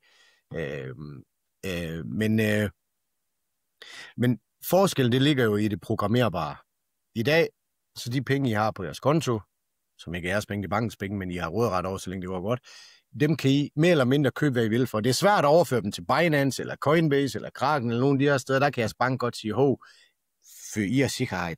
Så kan I ikke få lov at få dem ført over. Eller hvis I vil købe guld, nu hjælper jeg jo mange med at købe guld, med hvordan man gør det. Og der oplever jeg jo, at bankerne de stiller sig på bagbenene, at det er for din egen sikkerhed, og hvad køber du, og vi skal se kvitteringen. Og endda i 2 tilfælde har banken også spurgt kun, hvor gemmer du dit guld hen? Men man kan stort set overføre de penge, man har på sin konto, til hvad man vil. I kan købe noget i USA, det kan godt være, der kommer 12 på, men I kan få lov at købe det, I kan købe noget i Kina. Men det, der sker med CBDC, der er hver eneste wallet bliver programmerbar. I stedet for, at kontoen er i de kommercielle banker, hvor I har kontoen af, så kommer det til at være, som det er lagt op til i Nationalbanken. Så for at bruge Richard Werners analogi, jamen så har du i dag centralbankerne, som er dem, der regulerer spillet, så har du spillerne på banen, de dommeren, centralbankerne, så har du spillerne, det er bankerne, og det er forbrugerne, kunderne, indskyderne, kald hvad du vil. Det, der så sker nu, det er, at Nationalbanken tager en spillertrøje på, og går ind og er med i spillet, men de er stadigvæk dommer også. Og faktisk er de med til at udkonkurrere bankerne. For de små og mellemstore banker, jeg er overbevist om, de kommer ikke til at være her om 5-7 år. Vi har kun de store SIFI-banker tilbage. SIFI, det står for Systemic Important Financial Institution, eller de her Too Big to Fail, som blev døbt efter finanskrisen. Så centralbanken går ind, og vi skal, som I sikkert ved, dem der ser med og lytter med, jamen centralbanker rundt omkring i verden er private eller selvejende institutioner. De er uafhængige fra stater. De er immune. Politiet kan ikke gå ind og rode i bøgerne. De kan ødelægge kronen, hvis de har lyst. De kan gøre den stærkere. De kan gøre lige, hvad de vil. De kan sige, at renten skal være 20%. De kan sige, at den skal være minus 20%. Så de har en enorm magt. Og når CBDC så bliver sådan noget, for det gør det. Jeg mener ikke, at det kommer til at gå på den tidslinje, som Christine Lagarde, hun lige har meldt ud, at for næste år, de skal lige have approval fra parlamentet, og så kører de pilot, og så lancerer de den 28 eller 29. De har brug for den perfekte krise, hvor folk er bange, tror de har mistet deres penge, og så kan de indføre den. Det, der så sker, det er, at hver eneste wallet bliver forskellige. Så Rasmus, jeg tror på, at du får en rigtig dårlig score. Jeg tror jo, bare det, du har lavet sådan en interview med mig her, og med AI, og det er det bliver. Det bliver en AI-dommer. Du kan ikke ringe til et menneske, du kan ikke møde et menneske. Det bliver et AI-program, som er kodet af kommunisterne. Og det er kommunister. Centralbanken er en kommunistisk tankegang. Det er centralisering, det er price fixing af renter, og prisen på penge er den vigtigste pris, vi har i markedet, fordi den afgør alt, hvad der sker af økonomisk aktivitet. Jamen så, ud fra hvad du har ytret dig, og hvis du har kommet, hvad de mener er misinformation, desinformation, og det er jo ikke valgte, eller ikke demokratisk valgte teknokrater, der sidder nede i EU, de er jo ikke folkevalgt, dem der sidder nede i kommissionen. Ursula von der Leyen, hun er fuldstændig uduelig som enten var det energiminister eller finansminister i Tyskland. Og så bliver hun selvfølgelig, jo mere uduelig der er, jo større post får du næste gang. Christine Lagarde, hun er dømt kriminel fra sin tid finansminister i Frankrig for uagtsomhed, overført, var det 400 millioner euro til en politisk affilieret. Så kommer man over i IMF, og så når du er i International Misery Fund, når man kommer fra dem af, så ryger hun over i ECB. Så det er sådan en sving der, hvor du har inkompetente, udulige ignoranter, men de er nyttige idioter. Nu ved jeg godt, jeg bliver hård i min retorik, men jeg mener det helt seriøst. Så de skal så bestemme, hvilken rente du skal have. Det bliver nok ikke individuelt, det kan de nok ikke med 400 millioner eller 350 mange der i Europa. Men så bliver du belønnet eller straffet ud fra, hvad du ytrer offentligt. Og vi kan jo se, hvilken vej det går med ytringsfriheden, og hvad man poster online.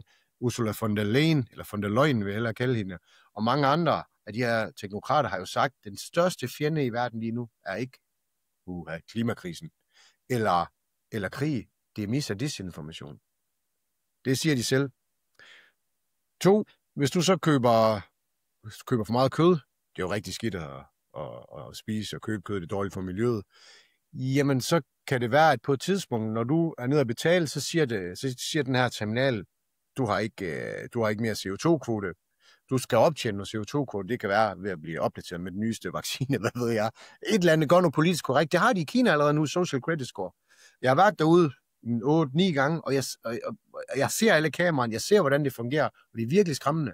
Og folk dernede, det er jo nærmest sådan, de visker, når jeg spurgte ind til Xi Jinping, og spurgte ind til, jamen, hans kone, og sådan nogle ting, man kunne bare se på dem, de vidste, at sådan noget skal du ikke snakke om. Og det kan godt være, at folk tænker, hold kæft, du lyder godt nok som en tosse, Michael. Men prøv at stille jer selv spørgsmål. For hvor vi er i dag, og så gå 5 år tilbage, hvis man kan huske det. For mig på en måde føles som om det var i går, og på andre måde føles som om det var 15 år siden. Men det er jo helt vildt de skridt, der er taget til, hvor vi er i dag. Hvad så, hvis det er samme afvikling, vil jeg kalde det, om 5 år, hvor er vi henne der? Så man bliver belønnet, hvis du har de rette holdninger, og kører den rigtige bil. Elbil er det selvfølgelig. Og du bliver straffet, hvis du gør de ting, som de ikke bryder sig om. Og de her CO2-udledning, det der er lagt op til, det er, at det skal ned. Vi skal bruge en 8. af, hvad vi bruger i dag. Og det svarer til, hvad er det, en 87% eller sådan noget, vi skal ned i forbrug. Spørg dig selv, om hvordan din levestandard er, hvis du skal forbruge 87% mindre. Man kan sige, okay, du skal nok ikke spise 87% mindre mad, men i stedet for kød, så skal du æde insekter, eller 3D-printet kød, eller alt muligt, der er dårligt for dig, fyldt med parasitter. Men, og de ting, jeg nævner, det hele kan verificeres via officielle links, eller samtalen i World Economic Forum. Så blev der spurgt ind til, jeg kan ikke huske, hvor han var, en eller anden NGO'er, en eller anden puppet fra de her World Economic Forum, blev spurgt ind til, hvad med rejser? Så siger han så, jamen i fremtiden, så rejser folk ind, så får de 3D-briller på, og så sidder de og drømmer sig hen til et sted, de er. Og så bliver det så også luftet tanken, hvad med dem, der har mange penge? Jamen, de kan jo købe CO2-kvoter for dem, der ikke har så mange penge.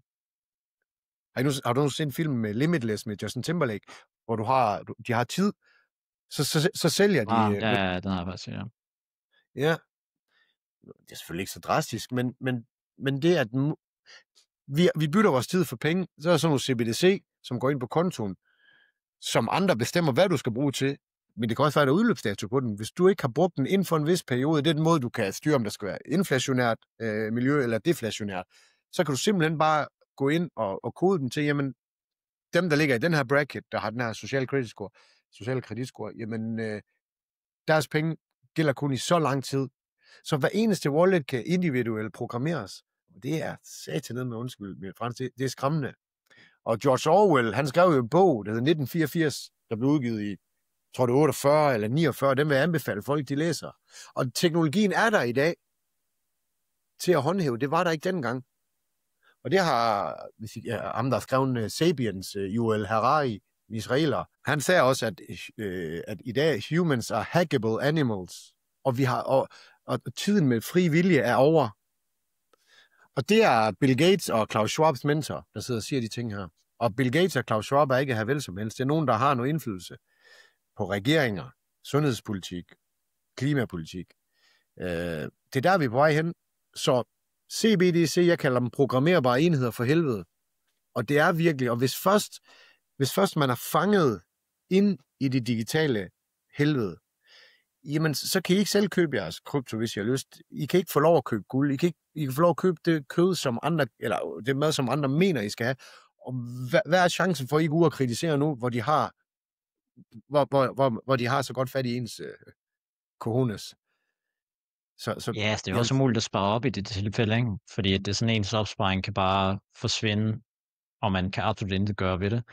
Altså, som du siger, som det er lige nu, så hvis det er sådan, at man sætter penge ind i en bank, og det er sådan, at banken ikke vil give ens penge, så kan man totalt gå til nogle domstole, der er forholdsvis uafhængige, og bruge dem til at muligvis få sine penge tilbage.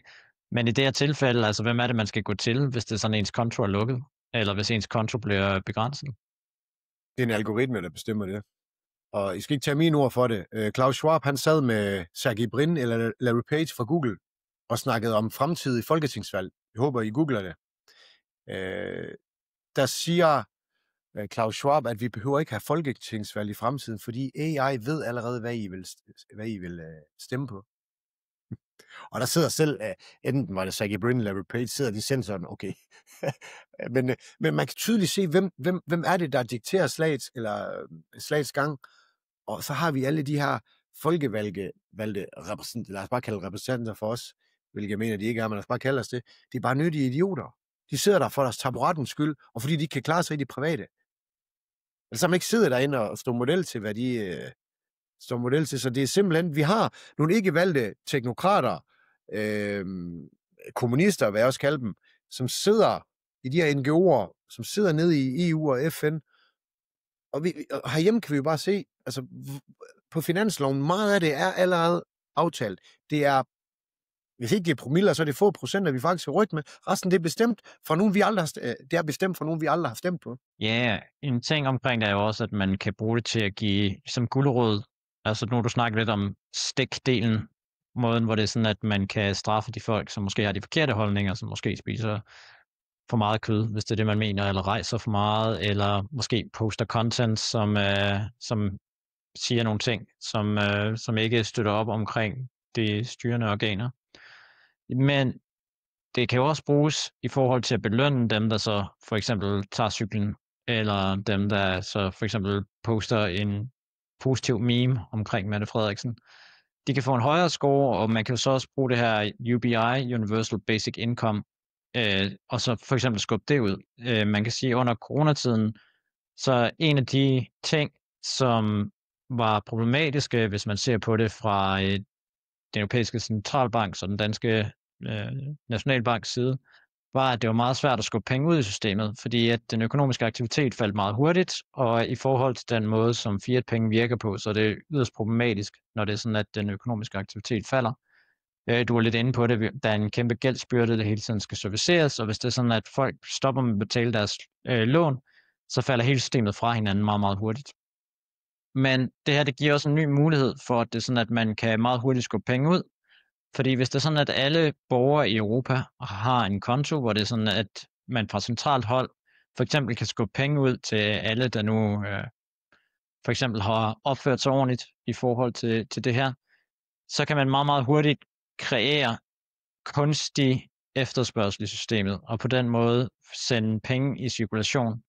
Og så vil der selvfølgelig være mange, der har læst for eksempel Keynesians teori, eller måske endda Milton Friedman, der tænker, nå, men det er jo et eller andet sted meget godt, vi sætter gang i hjulene. Men det er jo ikke hjulene, man sætter gang i. Man skaber et kunstigt efterspørgsel efter nogle varer, der ikke eksisterer. Så når det er sådan, at man skaber den her kunstige efterspørgsel efter varer, der ikke eksisterer, hvad sker der så? Jamen, så sker der jo det, at priserne går op, at det er sådan, man får inflation, fordi at der er flere penge, men der er ikke flere varer.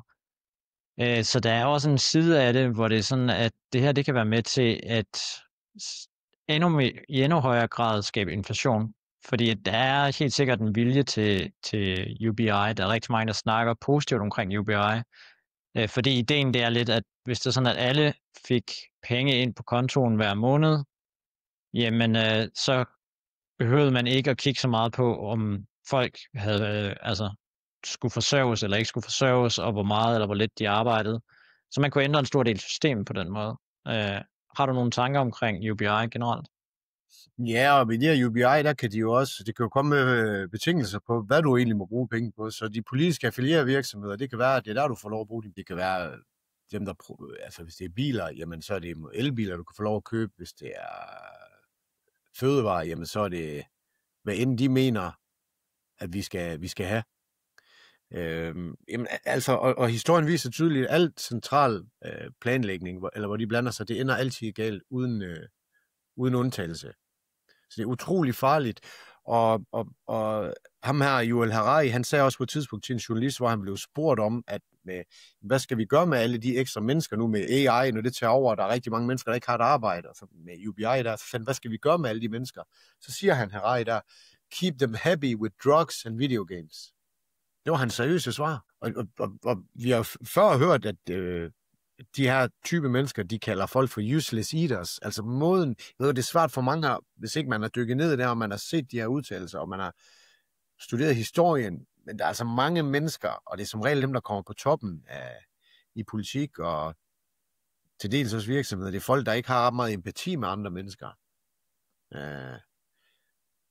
Nu kan man tage Lenin. Der er en dokumentar inde på, jeg tror stadig ligger på DR, om World Economic Forum og Klaus Schwab. Du ved godt, hvem Klaus Schwab er, ikke? Tidligere formand for World Economic Forum, hvor han sidder og bliver interviewet, så er der en skulptur af Lenin bag ved ham. Den står i reolen. Og nu er der så uenighed om, han nogensinde har sagt det, Lenin. Men det er, at han siger, måden, the way to crush the bourgeoisie, det er ældre ord for borger eller middelklassen. The way to crush the bourgeoisie is to grind them between the miles of taxation and inflation. Altså at smadre dem mellem møllestenen af inflation og beskatning. Og når du gør det, så skubber du en del ud, som gerne vil have UBI, som måske ikke vil have haft det før. Og hvis du tager imod noget fra staten, chancen for, at du kritiserer den hånd, der fodrer dig, den er meget mindre, end hvis du kan klare det selv. I Schweiz for, jeg tror ikke det er mere end 12, måske 15 år siden, der havde de afstemning om UBI. Der blev stemt nej til det. Hvis de stemmer om 5 år igen, så skulle det ikke undre mig, at det bliver ja. Fordi middelklassen, den lavere middelklasse, til dels øvre middelklasse, de bliver mast i øjeblikket. Kommunisme har aldrig været en græsrodsbevægelse nedefra og op. Det er en bevægelse opfra og ned, hvor du eliminerer konkurrence, og du skaber monopollignende tilstand. Den sang, vi har fået repeteret, det er, at det er befolkningen, der rejser sig og vil gøre noget ved de her grådige kapitalister. Nej, det har altid været bevægelse opfra og ned. Det handler om de store virksomheder. Nu kender jeg selv nogen, der har nogle større virksomheder. De indrømmer for mig, vi gider sgu ikke konkurrence. Vi vil have ener, altså vi vil være alene på markedet. Og det kan jeg godt forstå. Men det, der gør, at virksomhederne er på duberne og bliver ved med at producere bedre produkter til bedre priser, det er, at der er nogen, der ånder dem i nakken. Vi skal have alternativer. Og det er også det, der, som jeg også sagde i det interview der på DK4, der CBDC, det er fint nok, lad det komme ind, lad der være demokratisk debat om det, men så længe der er alternativ, så længe vi beholder kontanter og andre ting, så kan du sige nej til det. Men hvis kontanterne er væk, og det er den eneste restaurant i byen, så bliver du nødt til at spise på den restaurant. Og det bliver, altså jeg kan ikke se nogen fordel. Rigtig godt eksempel. I det program, jeg med, der var 2 episoder. Det første episode, der var tidligere direktør for Finans Danmark, Ulrik Nødgaard hedder han. Han er så direktør i Nationalbanken i dag. De har 3 direktører. Der er Kjeld Thomsen, og så er der Signe Krostrup, og så Ulrik Nødgaard. Da han var med i det program på DK4, kunne han godt nok ikke se nogen grund til CBDC. Hvilke problem skal det løse, siger han. Og der repræsenterer han jo bankerne blandt andet. Og de små sparekasser, så videre, de synes jo ikke, det er fedt, Nationalbanken går ind og tager kunderne. Det er jo klart. Nu er han i Nationalbanken. Så gik jeg ham på klingen på en af hans opslag omkring det, om han har ændret mening nu, hvor han er i Nationalbanken. Det svarer han selvfølgelig ikke på. Han ved godt, det bedste, han kan gøre, det er at tie det ihjel. Det er sådan, det foregår. Så hans overbevisning, da han var direktør i Finans Danmark, det var, at vi kan ikke se, hvad det skal løse. Altså, han nærmest grinede af det i et programserie.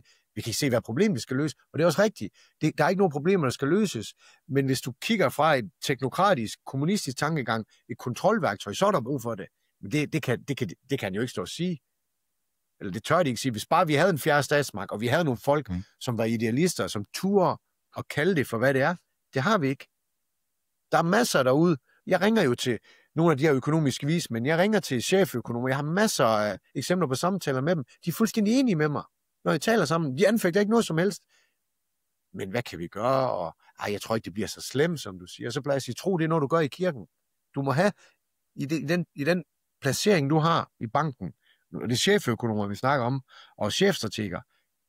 Jamen, men det er jo det, hvis de erkender det. Og en ting det er, at du kan se, der er et problem. Hvis du erkender det, så bliver du nødt til at reagere ud fra det. Og hvis du så formidler til dine kollegaer, så har du ikke det job længere. Nu var der et webinar her for 3 uger siden. Jyske Bank, der havde webinar med guld. Nu kommer de jo her 5 minutter i 12 og siger, køb guld, køb guld. Men hvad siger de? Du skal købe finansielle instrumenter. Du skal ikke købe fysisk guld, for så skal du have liggende derhjemme, og det er farligt, og det der med ansvarlighed, det skal du ikke tage. Nej, du skal købe deres iShares, du skal købe ETF'er og ETC'er, fordi det er produkter, som banken sælger. Systemet er her ikke for os. Systemet er for at bevare systemet. Og så alle de mennesker, som lever som parasitter, og der var der sat mange af, de er ligeglade om DSB og SAS, de kører drøn underskud, de skal bare have deres milliongage om året. I et frit marked, der var SAS her ikke, PostNord var her ikke, DSB var her ikke. De er jo gået konkurs for længst, og så produktive, eller folk, der kunne drive virksomheder, gå ind og overtage det og omstrukturere det, og skabe en profitabel forretning. Nej, i dag der har vi privat profit og socialistisk tab, ligesom med i finanskrisen med bankerne. Det var simpelthen befolkningen, der skulle betale for deres inkompetence og deres spekulation. Det er oligarker, vi har. Det er dem, der laver lovgivningen. Det er min mening. Jeg har ikke resultatet af det, som jeg ser det. Nej, altså den måde, du stillede det op på tidligere med at sige, prøv at tænke på, hvordan tingene var for 5 år siden, eller 10 år siden, eller vi er jo begge to gamle nok, til vi også kan se, hvordan tingene var for 20 år siden, det har vi begge to oplevet. Og så se på den ændring, der er. Altså det er jo selv en ændring. Altså hvis det er sådan, at man har meget at gøre med banker, og hvis det er sådan, at man laver bankforretning på tværs af forskellige lande, og måske endda forskellige kontinenter, så er man også klar over, hvor kompliceret det kan være nu om dagen.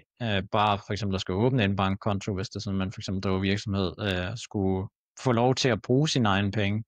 Det kan tage ugevis at få lov til at bruge sine egne penge, hvis det er sådan, at man har en virksomhed, og man har modtaget penge fra altså nogen, som måske ser en lille smule anderledes ud, som ikke er et firma, som er lige lokalt eller et eller andet. Så en ting er altså at sige, okay, bliver CBDC, bliver det så meget værre, eller hvor slemt er det? Men altså en anden ting at se på, det er jo også, at vi er allerede gået for langt. Altså vi har allerede gjort alt for meget i forhold til at stoppe det penge bør være, fordi penge bør være, som du siger, det bør være noget, man kan spare op i, og som man kan bruge på et senere tidspunkt, men det bør også være noget, som det er sådan, at man har adgang til, og som man frit kan overføre, som man ser, man har lyst til. Altså det er jo selvfølgelig det fede ved kontanter og ved guld og sølv og så videre, det er, at det er sådan, at hvis man vil lave en betaling med sin guldmønt, så er der ikke nogen, der kan stoppe en. Men det er jo sådan, pengene skal fungere. Ja, men der sidder nogen på toppen af systemet, som en parasit på en dyr eller på et menneske, sur næring nu, som ikke selv er produktiv, som gerne vil bevare status quo og sætte det i et højere gear i form af nær kontrol. Og det lyder så godt, jamen det er hvidvask, det er paragraf 5, det er sådan en gummistempel. Jamen det er, så sender de, hvis der er et eller andet, de har spurgt om, vi skal lige vide, hvad du gør med de penge, så sender de hvidvaskloven. Og så kan du sidde og bruge 4 timer og gætte dig frem til, hvad jeg har gjort forkert. Der vil jeg anbefale, og jeg har masser af eksempler på det her, og nu siger jeg, at vi vinder hver gang, og når jeg siger vinder, så fordi at banken aldrig vender tilbage, de spørger ikke mere. Når det er, at hvis I er ude for, at bankeren sender jer et eller andet med hvidvask, at I skal dokumentere, så vil jeg anbefale, at I ringer op til banken og starter med at sige, jeg optager samtalen, jeg er ikke forpligtet til at fortælle jer det, men jeg gør det som en servicemeddelelse. Og så spørger, vil du fortælle mig venligst, hvilken paragraf i hvidvaskloven mener du, jeg har brudt, og hvordan hæfter den, eller hvordan passer den ind her? Og det kan de aldrig nogensinde, medmindre det er en åbenlys selvfølgelig. Hvis du har fået penge fra et eller andet eksempel Nordkorea, eller et eller andet, hvor de tænker, okay, det var slet ikke, der er sanktioner, eller Iran, eller hvad det er. Men ellers, simpelthen gå den på klingen. Lad være med at bare at bøje nakken, og hvis man har hævet for mange kontanter i forhold til, hvad de gør, jamen, så beder jeg folk, jamen send dem det der fra Beredskabsstyrelsen, der er skrevet til, at I skal have kontanter. Jeg blev opfordret af staten til at skrive kontanter, altså, så man skal gå til angreb på dem, og selvfølgelig gøre det på en ordentlig måde, og det jeg oplever, uden undtagelse, det er, at de bakker, og så kommer der bare ikke mere. Men går man med på den, nu skal du hvidvask, og jeg skal også passe på, ellers så smider de mur af banken. Jamen, altså, man kan ikke adlyde sig ind til frihed, det kan man bare ikke. Man bliver nødt til at sige hertil og ikke længere, det vil jeg ikke være med på det der. Vi har været inde på det lidt undervejs, du snakker om at bruge kontanter, men hvis man nu måske ikke er klar på at tage lige så stort skridt, som du har gjort i forhold til at bruge kontanter og ikke have en bankkonto, hvad for nogle andre ting tænker du, man kan gøre i forhold til at positionere sig selv på en måde, hvor det er sådan, at man kan fortsætte med at leve et nogenlunde frit liv, hvis det er sådan, at CBDC det bliver en ting? Jamen, jeg ser ikke andet end, der er guld og sølv og nogle krypto. For mig, så jeg kan godt lide anonyme kryptoer. Ikke fordi vi skal ind den snak, men jeg ser ikke andet guld, sølv og krypto, hvis vi snakker som betaling eller som form for penge. Ejendom kan aldrig blive penge. Du kan ikke sælge en mursten engang. Den er ikke likvid, ejendom. Du kan købe noget fine art, du kan købe noget skulpturer og nogle malerier. Det fungerer heller ikke. Du kan købe Rolex-uren. Mange har AP eller Patek eller hvad nu det er. Det duer heller ikke som penge, fordi du skal sælge hele uger eller ingenting. Så jeg ser ikke andet, når vi snakker opsparing. Guld og sølv nummer 1, og det er kun fysisk. Hvis ikke, not your keys, not your coins. Hvis ikke du har guld i din egen hånd, så er det ikke dit. Du kan have det ved custodians, og du har det allokeret, og guldet er der, eller sølvet er der, men i tilfælde af en systemisk bankkrise, finanskrise, eller 2007-2008, og du ringer til Schweiz, eller Liechtenstein, eller Singapore, og jeg siger, jeg vil godt have med guld, der er ikke nogen, der tager telefonen. Hvad vil du så gøre? Jeg ser virkelig ikke andet, og så selvfølgelig sørge for at blive, hvis man har mulighed for at blive selvforsynende, købe nogle høns, begynder at drive, dyrke nogle råvarer, nogle grøntsager. Det mad, vi får, det lyder som om vi er enige der, Rasmus, ikke fordi vi har talt om det, men med dit eksempel med fisk, altså mad er ikke, hvad det har været. Der er grænser for, hvor meget gift de må putte i mad. Når du kommer ind i supermarkedet, så er der en afdeling, der hedder økologisk. Hvad er den anden så? Er det giftigt? Hvad er det? Og sker der ikke noget, overdriver vi er bare nogle tosser, som ser spøgelser alle steder, så er I ikke gjort noget galt i at dyrke jeres egen fødevarer og opbygge nogle netværk og have noget guld og sølv. Krypto. Jeg vil bare sige, at krypto skal høre til den spekulative del af ens portefølje. Om man er risikovillig, har 20-30, jeg kender nogen, der er 100%. Vi snakker om ham til at starte med, er rimelig overbevist om. Nej, det ved jeg, det er han så ikke, men tæt på. Men jeg kender nogen, der er 100%. Det vil jeg ikke anbefale, hverken guld, sølv eller krypto. Men sæt sig ned, sæt en blyantstreg, så har fordele og ulemper, og så træffe en informeret beslutning om det, man gør. Og det er ligegyldigt, om det er fødevarer, om det er hvad vacciner man skal tage, eller om det er krypto. Det er at træffe en informeret beslutning, og så ikke bare gå med det første og det bedste. Det kan godt være, at det lyder smart, når jeg siger guld og sølv, men hvis du ikke ved, hvorfor du køber, så skal der bare et fald til på 10%, og så bliver du bange. Og så din gode ven har sagt, jamen bitcoin er sten 10% i samme tilfælde. Nå, men så skulle jeg sgu da købe bitcoin i stedet for. Så find ud af, hvorfor man gør, hvad man gør, og så bevare en sund fornuft i den her tid. Det er nærmest en valuta i sig selv. Byg netværk, det er nok endnu vigtigere. Sørg for at have nogle gode mennesker omkring sig. Nogen, der kan selv, og nogen, der vil selv. Ja, jeg er meget enig. Altså, det er et spørgsmål om at bygge noget op omkring sig selv. Altså, der er ikke nogen genvej her, som gør, at det er sådan, at den her lille ting kan du lige gøre, og så er du forsvaret mod, hvad der kan ske. Det er mere, at man bliver nødt til at lægge sin livsstil en smule om, og tænke lidt anderledes, hvis man gerne vil have den type frihed, hvor det er sådan, at man ikke er afhængig af andre. Fordi som jeg ser det, i virkeligheden kommer det ned til, om det er sådan, at man vil være så uafhængig af andre som muligt, eller om man ikke vil være det. At være uafhængig af andre betyder jo ikke, at det er sådan, at man ikke vil være social, og at det er sådan, at man ikke vil handle med andre. Men det er bare et spørgsmål om, at man ikke vil have en afhængighed, hvor det er sådan, at andre har kontrol over en. Og det er jo meget det føler vi begge to søger her. Det er, at det er sådan, at vi vil gerne undgå, at det er sådan, at vi kan blive kontrolleret af andre mennesker. Og jeg har det, altså alt det du siger, er jeg sådan set fuldstændig enig i. Jeg synes, det er vigtigt, hvis det er sådan, man kan gro sin egen mad, er det glimrende. Hvis det er sådan, at man kan have nogle opsparinger, som man har adgang til, selv hvis hele systemet falder fra hinanden, så synes jeg, det er glimrende. Og det allervigtigste, som du nævner, det er, at det er sådan, at man har et godt, sundt netværk, hvor det er sådan, man kender gerne sine naboer, man kender nogle folk omkring en, som man deler nogle ting med, og som kan hjælpe en, eller som man kan hjælpe, hvis det er sådan, at det er sådan, der er behov for det. Så jeg er meget, meget enig i, at det er nogle nøgleting at få styr på, men det er ikke en ting, man lige kan gå ind og købe på Amazon, og så er man klar. Det er et spørgsmål om en lang proces, som tager nogle år at begynde at tænke på den måde. Og tænke over, at det er sådan, man ikke vil have, at det er andre, der styrer ens liv, men at det er en selv, der styrer ens liv. Ja, vi ved jo heller ikke, hvordan det kommer til at udspille sig. Vi ved ikke, om de måske laver en... Hvis det nu bliver... Jeg tror, der er meget lille sandsynlighed for det, men deflation, at de simpelthen lader pengemængden falde helt vildt, og det bliver deflation, så er kontanter godt at have, eller penge på bankkontoen, men så er det ikke godt at være i guld og sølv, eller i hvert fald ikke med en overvejende del, men bliver det inflation, så skal du være beskyttet et sted, hvor du kan bevare din købekraft. Bliver der fødevaremangel, så godt du køber stort ind af fødevarer. Det synes jeg under alle omstændigheder. Nu er jeg med i et program på DR, hvor vi laver vores egen dokumentar, der hedder Bag facaden på global sundhed, hvor Signe Molde var vært. Jeg gider næsten ikke engang at sige titlen, fordi så bliver man nærmest dømt, men det gør jeg alligevel ned af konspirationsfolk og har ordet, det var præmissen, hvis vi vil være med. Der nævner jeg i 2021, at jeg har masser af benzin og diesel, og jeg har fødevarer til et halvt år. Og det Dybvad der, det tager han så med i hans program og går grin med mig. Og det var pisse sjovt, altså det må jeg sgu indrømme. Jeg sad selv og grinede af det. Så gik der 4 måneder, så fordoblede benzinpriserne nærmest. Vi begyndte at lave programmer, når katastrofen rammer Danmark. Og alle mulige prepper-programmer. Jeg tænkte, det var lige godt satans. Og tager kendte sig ind og fortæller om sig. I har lige grinet af mig. Jeg så det inden det skete, og nu sker det, og så siger de så. Så ringer jeg til TV2, for jeg kunne ikke finde det program med Dybvad. Om de kunne hjælpe mig med det. Det kunne de ikke.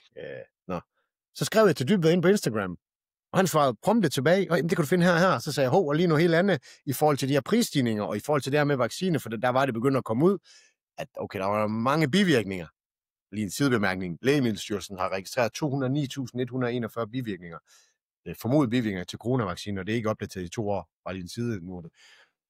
Og det svarede han ikke på, da jeg spurgte ham om det.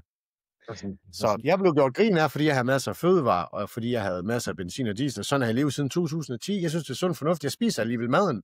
Og når folk siger til mig, er du sådan en prepper? Så siger jeg, er du sådan en money prepper? Hvad mener du? Så siger, har du flere penge, hvad du bruger? Ja. Så siger jeg, prøv at forklare mig forskellen. Jeg har mere mad, end jeg skal bruge. Du har flere penge. Hvad er forskellen? Ja, det kan de sgu godt se. Så det er jo bare sådan, det er sådan en ting, prepper er noget, der er blevet sat på en, som om du er tosse. Hvis du altså, det har aldrig overtaget mit liv. Jeg har måske brugt den eftermiddag, så har jeg købt stort ind af de ting, jeg lige bruger, og så handler jeg bare ind, som jeg plejer. Så har jeg et system, hvor jeg bare bruger ting, så ikke bliver for gammel. Det går ikke altid lige godt, skal siges. Jeg har nok smidt et halvt tons kød væk det sidste. Min kæreste, hun fandt ud af, at hun skulle være vegetar lige pludselig, og det er hende, der laver mad. Så der blev smidt en masse kød, men det var lige en sidebemærkning. Men det med at faktisk tage ansvar, og nu sagde du så, at man bliver nødt til at ændre livsstilen en lille smule. Jeg vil sige markant. Og det betyder ikke, at man skal gøre det fra den ene dag til den anden. Det er jo, at man starter et sted, og man tør at kigge ned i det. Om man skal have nogle filter, nu nævner jeg bare eksempler, nogle vandfilter på, om man skal, nu snakker vi om, at slukke telefonen om natten, for ikke at ligge med den der ved siden af hovedet, og altså sådan små ting. Og når man gør små ting hver dag, så bliver det stort i den lange ende. Mange vil antagelig ikke genkende til det, altså, og nu er det ved at være nytår, og nu skal vi sætte i gang med at træne. Fra den ene dag til den anden, så bliver kosten bare lagt radikalt om. Træning 5 gange om ugen, det dur ikke. Du bliver nødt til at gøre det stille og roligt, og så fejre de sejre, der er, og så vide, at der er nogle dage, hvor du bare ikke, nu har jeg ikke kommet sted i 2 dage, dør jeg lidt med mine skuldre, og det gider jeg ikke, og det ødelægger ikke min dag, fordi på den lange bane, så får jeg trænet 5 gange om ugen, og der er en uge, hvor jeg så ikke lige kommer afsted, måske 3 dage, men det er hvad der er, bare du gør de små ting hver dag, og sådan er det også, om det er krypto, og du laver det, der hedder dollar cost averaging, i stedet for at du går ud og siger, at nu smider jeg det hele, og så håber jeg bare på, at det går godt, og håber at købe ind på det rigtige sted. Men gør små ting hver dag, det bliver stort i den sidste ende. Og de fleste, de overvurderer, hvad de kan nå at gøre på et år, men de undervurderer, hvad de kan gøre på 10 år. Så det er et maraton, det er ikke en 100 meter sprint livet. Og jeg vil sige økonomisk, jeg er slet ikke i tvivl, enten så kommer du til at stå bedre økonomisk, eller så taber du. Du kan ikke gå midt på vejen i det, vi skal igennem. Det findes ikke. Du skal gå til højre eller til venstre. Så enten kommer du til at stå meget bedre økonomisk end nogensinde før, eller så kommer du til at få det meget sværere. Og for de ældre, der er ikke noget, der hedder pension, hvis de vil vedligeholde deres levestandard. De skal ud og arbejde. Og det har de også sagt, eller ikke lige så proppende, som jeg siger, eller lige så, hvad kan man sige, vokalt, som jeg siger, men Ursula von der Leyen og Christine Lagarde, de stillede sig op på talerstolen her for ikke så lang tid siden og sagde, at Europa, de vil skabe Saving and Investment Union, hvor de vil bruge, hvor de vil samarbejde med deres partnere om at rette kapital mod grøn omstilling og kriseoprustning. Og samarbejdspartner for mig, det er pensionsfonde. Jeg kan ikke se, hvem det ellers skulle være. Så jeres penge, de skal gå til det grønne bedrag, som jeg kalder det, grøn omstilling, som ikke er afkastgivende. Se nu bare på de her batterivirksomheder går konkurs selv med statslig subsidiering. Se på Hertz, som sagde, at de ville sælge 20.000 elbiler, var det forrige år, på grund af, at der er for mange skader og for meget værdiforringelse. Det er en politisk ideologi der, og det er jeres penge, der skal gå til det. Så hvor mange gange har vi kørt, at vi er for mange mennesker i verden? Vi er for mange mennesker. Nogle mennesker, de går rundt og papegøjerne, fordi de har hørt andre sige det. Vi er for mange mennesker. Alle mennesker i verden kan smide dem ind i Texas, så har de 89 kvadratmeter hver på flad jord. Altså ikke op i. Så vi er ikke for mange mennesker i verden. Men måden vi lever på, måden pengene er blevet allokeret på, er ikke holdbart. Og noget skal give sig. Og det, der kommer til at give sig, det er systemet. Så jeg vil sige, klip navlestrengen, eller begynder at klippe den over. Man behøver ikke være lige så radikal, som jeg er, at leve uden bankkonto. Det er jo meget, meget radikalt. Nu er jeg også, ligesom dig, snakker om, vi er jo pensionerede eller semi-pensionerede, så vi har tiden til at gøre det, vi har lyst til. Og det er nok også derfor, at vi har sat os ind i de ting, vi har. Så ja, kom i gang, få sat sig ind i tingene, og så træffe en informeret beslutning. Så det er ikke andre, der beslutter for dig, hvad du skal. Jeg vil også sige, at jeg er nok ikke helt så dummer, som du er. Jeg tror, jeg er lidt et sommerbarn, som tror på, at alting skal nok blive godt før eller siden. Men jeg deler jo rigtig mange af de observationer. Jeg tror ikke, der er noget, som du har sagt undervejs, jeg har været sådan specielt uenig i. Jeg har bare et håb om, at når det er sådan, at tingene når til et vist stadie, at folk vågner op, og at jeg synes, det er det, vi begynder at se noget på. Jeg håber, det er det, vi begynder at se. At flere folk begynder at vågne op og se, at vi er gået for langt nu. Og at det forhåbentlig er et pendul, der svinger tilbage, mere end at det er et tog, der fortsætter i den samme retning. Så det vil vi se. Men jeg er sådan set enig i alle de steps, du snakker om. Fordi jeg mener, uanset hvor vi er på vej hen, så må det være en fordel, at det er sådan, at man kan få lov til at kontrollere sin egen skæbne, at man er sin egen herre, at det ikke er andre, der er ens herre. Og måden, man gør det på, det er ved at have en rimelig grad af uafhængighed. Selvfølgelig er man afhængig af ting. Altså, vi er afhængige af rigtig mange ting i vores samfund, fordi det nogle gange er markedet, der gør det sådan, at vi har velstand. Og uden markedet, og markedet er nogle gange det at handle med andre folk, uden markedet, så er det meget, meget svært at overleve på den her planet. Så det er jo ikke, fordi man skal korte sig selv fra, men det er et spørgsmål om at have nogle selvforsvarsmekanismer, hvis det er sådan, at der er nogen, der prøver på at kontrollere en mere, end man har lyst til at være med til. Og det er jo netop det, du nævner, det er et spørgsmål om, at det er sådan, at man har mad, at det er sådan, at man har opsparing, at man har et netværk, at man kan forsvare sig selv til nogen grad. Jeg synes for eksempel også en ting, du ikke nævner, men som jeg synes er vigtigt, at det også at man er sådan en rimelig fysisk form. Fordi det er også bare en af de ting, der gør, at det er sådan, man er ikke så afhængig af andre. Altså hvis det er sådan, at man er frisk og rørig og sund, så er man også bare mindre afhængig af for eksempel medicin, og man er mindre afhængig af, at andre skal gøre ting for en fysisk. Og jeg tror også bare mentalt, at man føler sig mindre truet, hvis det er sådan, at man er ovenpå rent fysisk. Så jeg vil lige smide den med ind i også. Jeg er helt enig. Ja, nu i forhold til at være doomsday, altså som jeg sagde, det er økonomisk enten, så kommer man til at stå meget værre eller meget bedre. Og jeg er slet ikke i tvivl, altså økonomisk kommer det til at blive den bedste tid nogensinde for mig, og også for mange andre, jeg kender. Men for den overvældende majoritet, og det er plus 95%, der bliver det en rigtig, rigtig hård tid. Verden går ikke under. Vi skal ikke til at bo i huler og slå hinanden med hovedet med køller og spise dåsemad. Det er ikke det, jeg siger. Men levestandarden, og tro, man skulle gå i arbejdsmarkedet som 67-årig, og have sommerhus og hus i Sydspanien, og have 2 biler, medmindre det er Flintstone-biler, måske heller noget billigere elbil, hvad man har regnet med.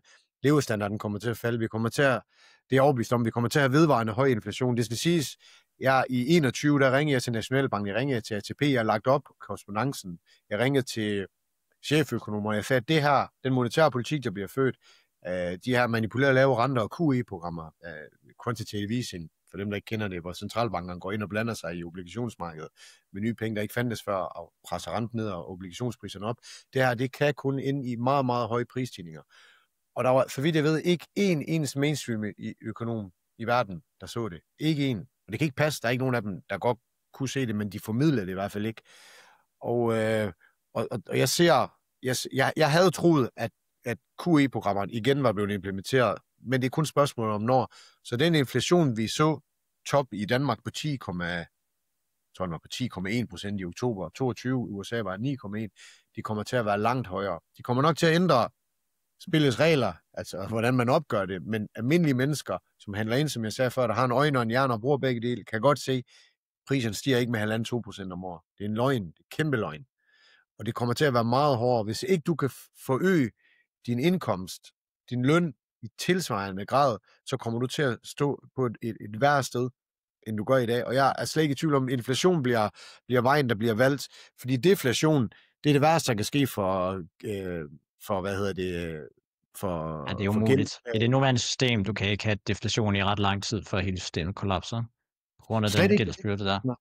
Nej, og det er også en måde, det er svært at beskatte den ekstra købekraft, som befolkningen får, fordi deflation, naturlig deflation, og det er ikke 20% om året, det er det historiske, 0,5-1,5% om året, det er ikke noget, der gør, at man udskyder sit køb, og hele verden i en nedadgående spiral, som vi får at vide med det her Modern Monetary Theory, Keynes vås. Og det skal, Keynes, hvis man går tilbage og læser, når man læser, så er det heller ikke den måde, det bliver serveret i dag. Det var slet ikke sådan, han sagde det. Han var slet ikke så inkompetent, som han bliver solgt som af nogle af de her østrigske økonomer i dag, og hvad andre de... Men når staten går ind og blander sig, den måde de gør, fordi de mener, at priserne ikke er, som de skal være, så går de ind og en misallokering af ressourcerne, og dem, der er politisk affilieret, de får adgang til de her nytrykte penge. Og inflation er en skjult skat, det er ikke andet, hvor købekraften bliver overført fra den indtidende befolkning, 7-4 job, har en almindelig opsparing, er ikke i finansmarkedet, og så over til spekulanterne. Hvorfor, altså prøv at se, hvor rige de rigeste de er blevet, og så hvordan middelklassen, den kæmper bare for at holde hovedet over vandet i de her tider. Så det er et velstandsskifte, vi ser, og enten så er du på den del, hvor velstanden flyder hen imod dig, eller på den, hvor den flyder væk fra dig. Ting, jeg ikke har set nogen snakke om endnu, jeg har faktisk overvejet lidt at lave noget materiale omkring det, men det er, at den gennemsnitlige dansker jo egentlig bare er blevet fattigere og fattigere over de sidste 50 år. Og hvad mener jeg så, når jeg siger det? Altså, hvis det er sådan, at vi laver en målebånd, som er nogenlunde konsistent, så vil jeg sige, at det målebånd er typisk guld. Fordi at vi kan ikke bruge et målebånd, som er den danske krone, fordi den danske krone er ikke en stabil måleenhed. Så man kan ikke måle kroner på tværs af tid. Det er ikke muligt, fordi at der er ikke en fast mængde af danske kroner, eller der er ikke et system for, hvordan mængden af danske kroner ændrer sig over tid. Så hvis det er sådan, at man tager bruttonationalproduktet i Danmark, og man fordeler det ud på den enkelte indbygger, og så man prøver at konvertere det til guld for det enkelte år, så vil man sådan set se, at danskerne bliver fattigere og fattigere, og det har stået på i 50 år nu. Og det er der ikke rigtig nogen, der nævner. Alle snakker om, vi er rige, og vi bliver rigere, og det har folk snakket om i lang tid.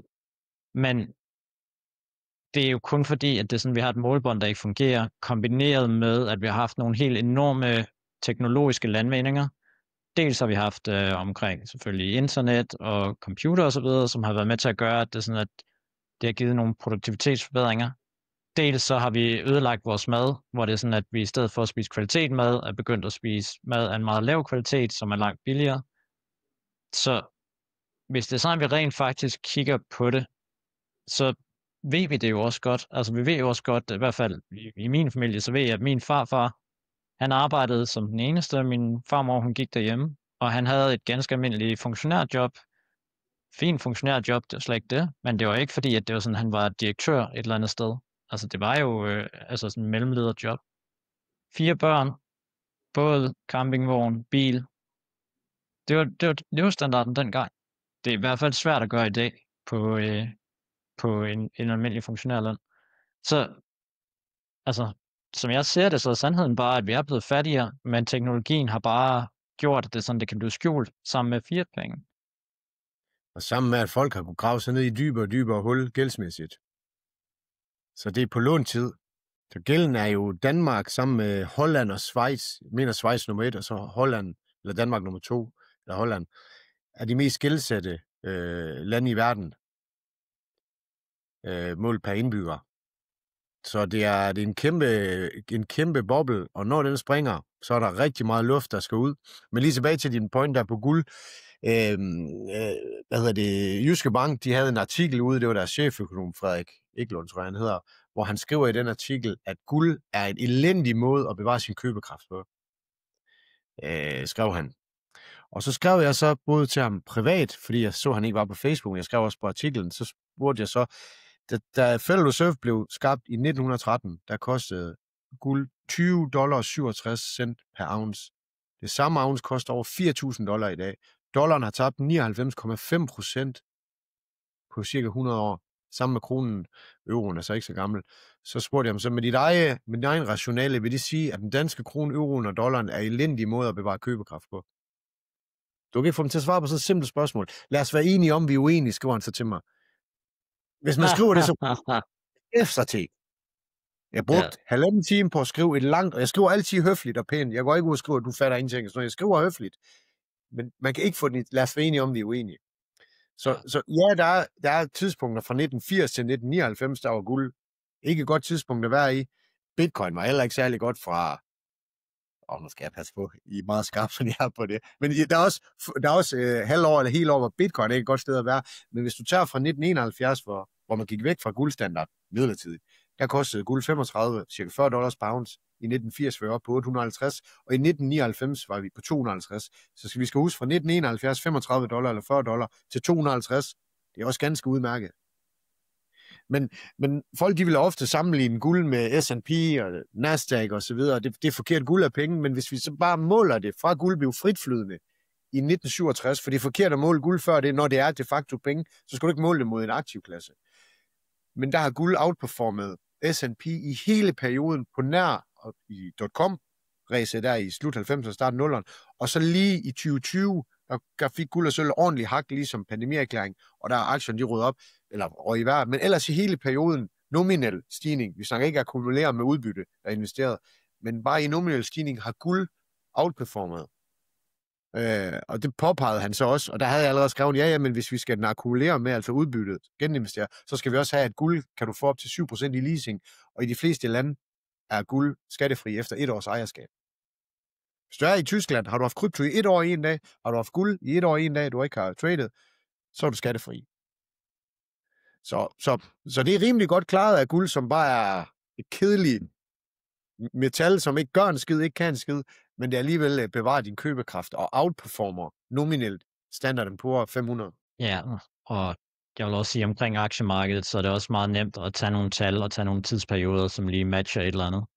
Men hvis man går ned og dykker ned i den måde, som mange af de ting er lavet på, altså S&P 500, nu kan jeg ikke huske, hvor gammelt det er, men det er ikke frygtelig gammelt, men der er nogen, der ligesom har prøvet at lave det tilbagedateret også, og lave tilbagedaterede aktieindekser. Men for det første er den data meget mangelfuld, fordi man brugte jo altså ikke computer for, altså det er cirka 50 år siden, folk begyndte at bruge computer, ikke, til at gemme data. Så er det et spørgsmål om, så skal man finde nogle gamle avisartikler og den slags typisk, for at kunne finde gamle aktiepriser. For det andet, så når man så laver sådan et indeks, så ved man jo, hvad der kommer til at ske. Så derfor så kan man jo lave indekset, sådan at det kommer til at matche det, man gerne vil vise. Så man kan jo hurtigt lige glemme, at der var et par forretninger, der gik konkurs, som egentlig burde have været i ens indeks, som man lige fjerner fra indekset. Og så er der selvfølgelig også hele det med, at hele markedet går nogle gange konkurs. Altså hvis det er sådan, man for eksempel investerede i Rusland for bare 5 år siden, så er man jo basalt set konkurs med hele ens investering, fordi at man har ikke kunnet tilgå den investering, siden at krigen i Ukraine startede. Så når man sammenligner guld med for eksempel et aktiemarked, så er det en total unfair sammenligning i de fleste tilfælde. For det første er aktiemarkedet alt for nyt til, at man kan sammenligne det, og for det andet, så er det alt for nemt at vælge den data, som lige ser fornuftig ud i forhold til den konklusion, man nu gerne vil drage. Jamen, jeg synes lige at sige fra 67, fordi der blev guld fritflydende.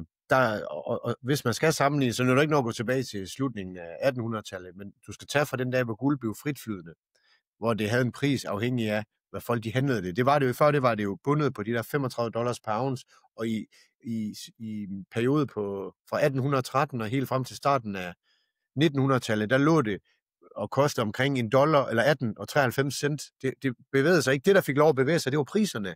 Fordi hvis antallet af nyt guld, der var tilgængeligt i en økonomi, enten på grund af, at man minede mere, eller man havde overskud på betalingsbalancen, så får du mere guld ind og varer ud, jamen, så faldt priserne generelt, og det er jo en velsignelse for almindelige mennesker, der du kan købe mere næste år, end du kan i år. Så er jeg godt med på, at hvis vi snakker 20-30% drop, det gør, at man udskyder sin køb, men det er ikke det historisk, der er sket. Det er at være få procent, og det kan vi bare sige med mobiltelefoner og biler og alt muligt andet. Folk, der er der, man vil opleve glæde nu og smerte senere, derfor tager man blandt andet også lån og forbrugslån på 15-20%, fordi du vil have glæden nu, og det ligger bare i mennesker, de vil have glæden nu og smerten senere. Så deflation er en velsignelse, en naturlig deflation, hvor produktiviteten overstiger mængden af guld. Og nu er der jo den bog, der hedder, fantastisk bog, af ham, Saifedean Ammous, Bitcoin-standarden, hvor den første halvdel, den er jo monetær historie. Noget af det bedste, jeg nogensinde har læst, faktisk.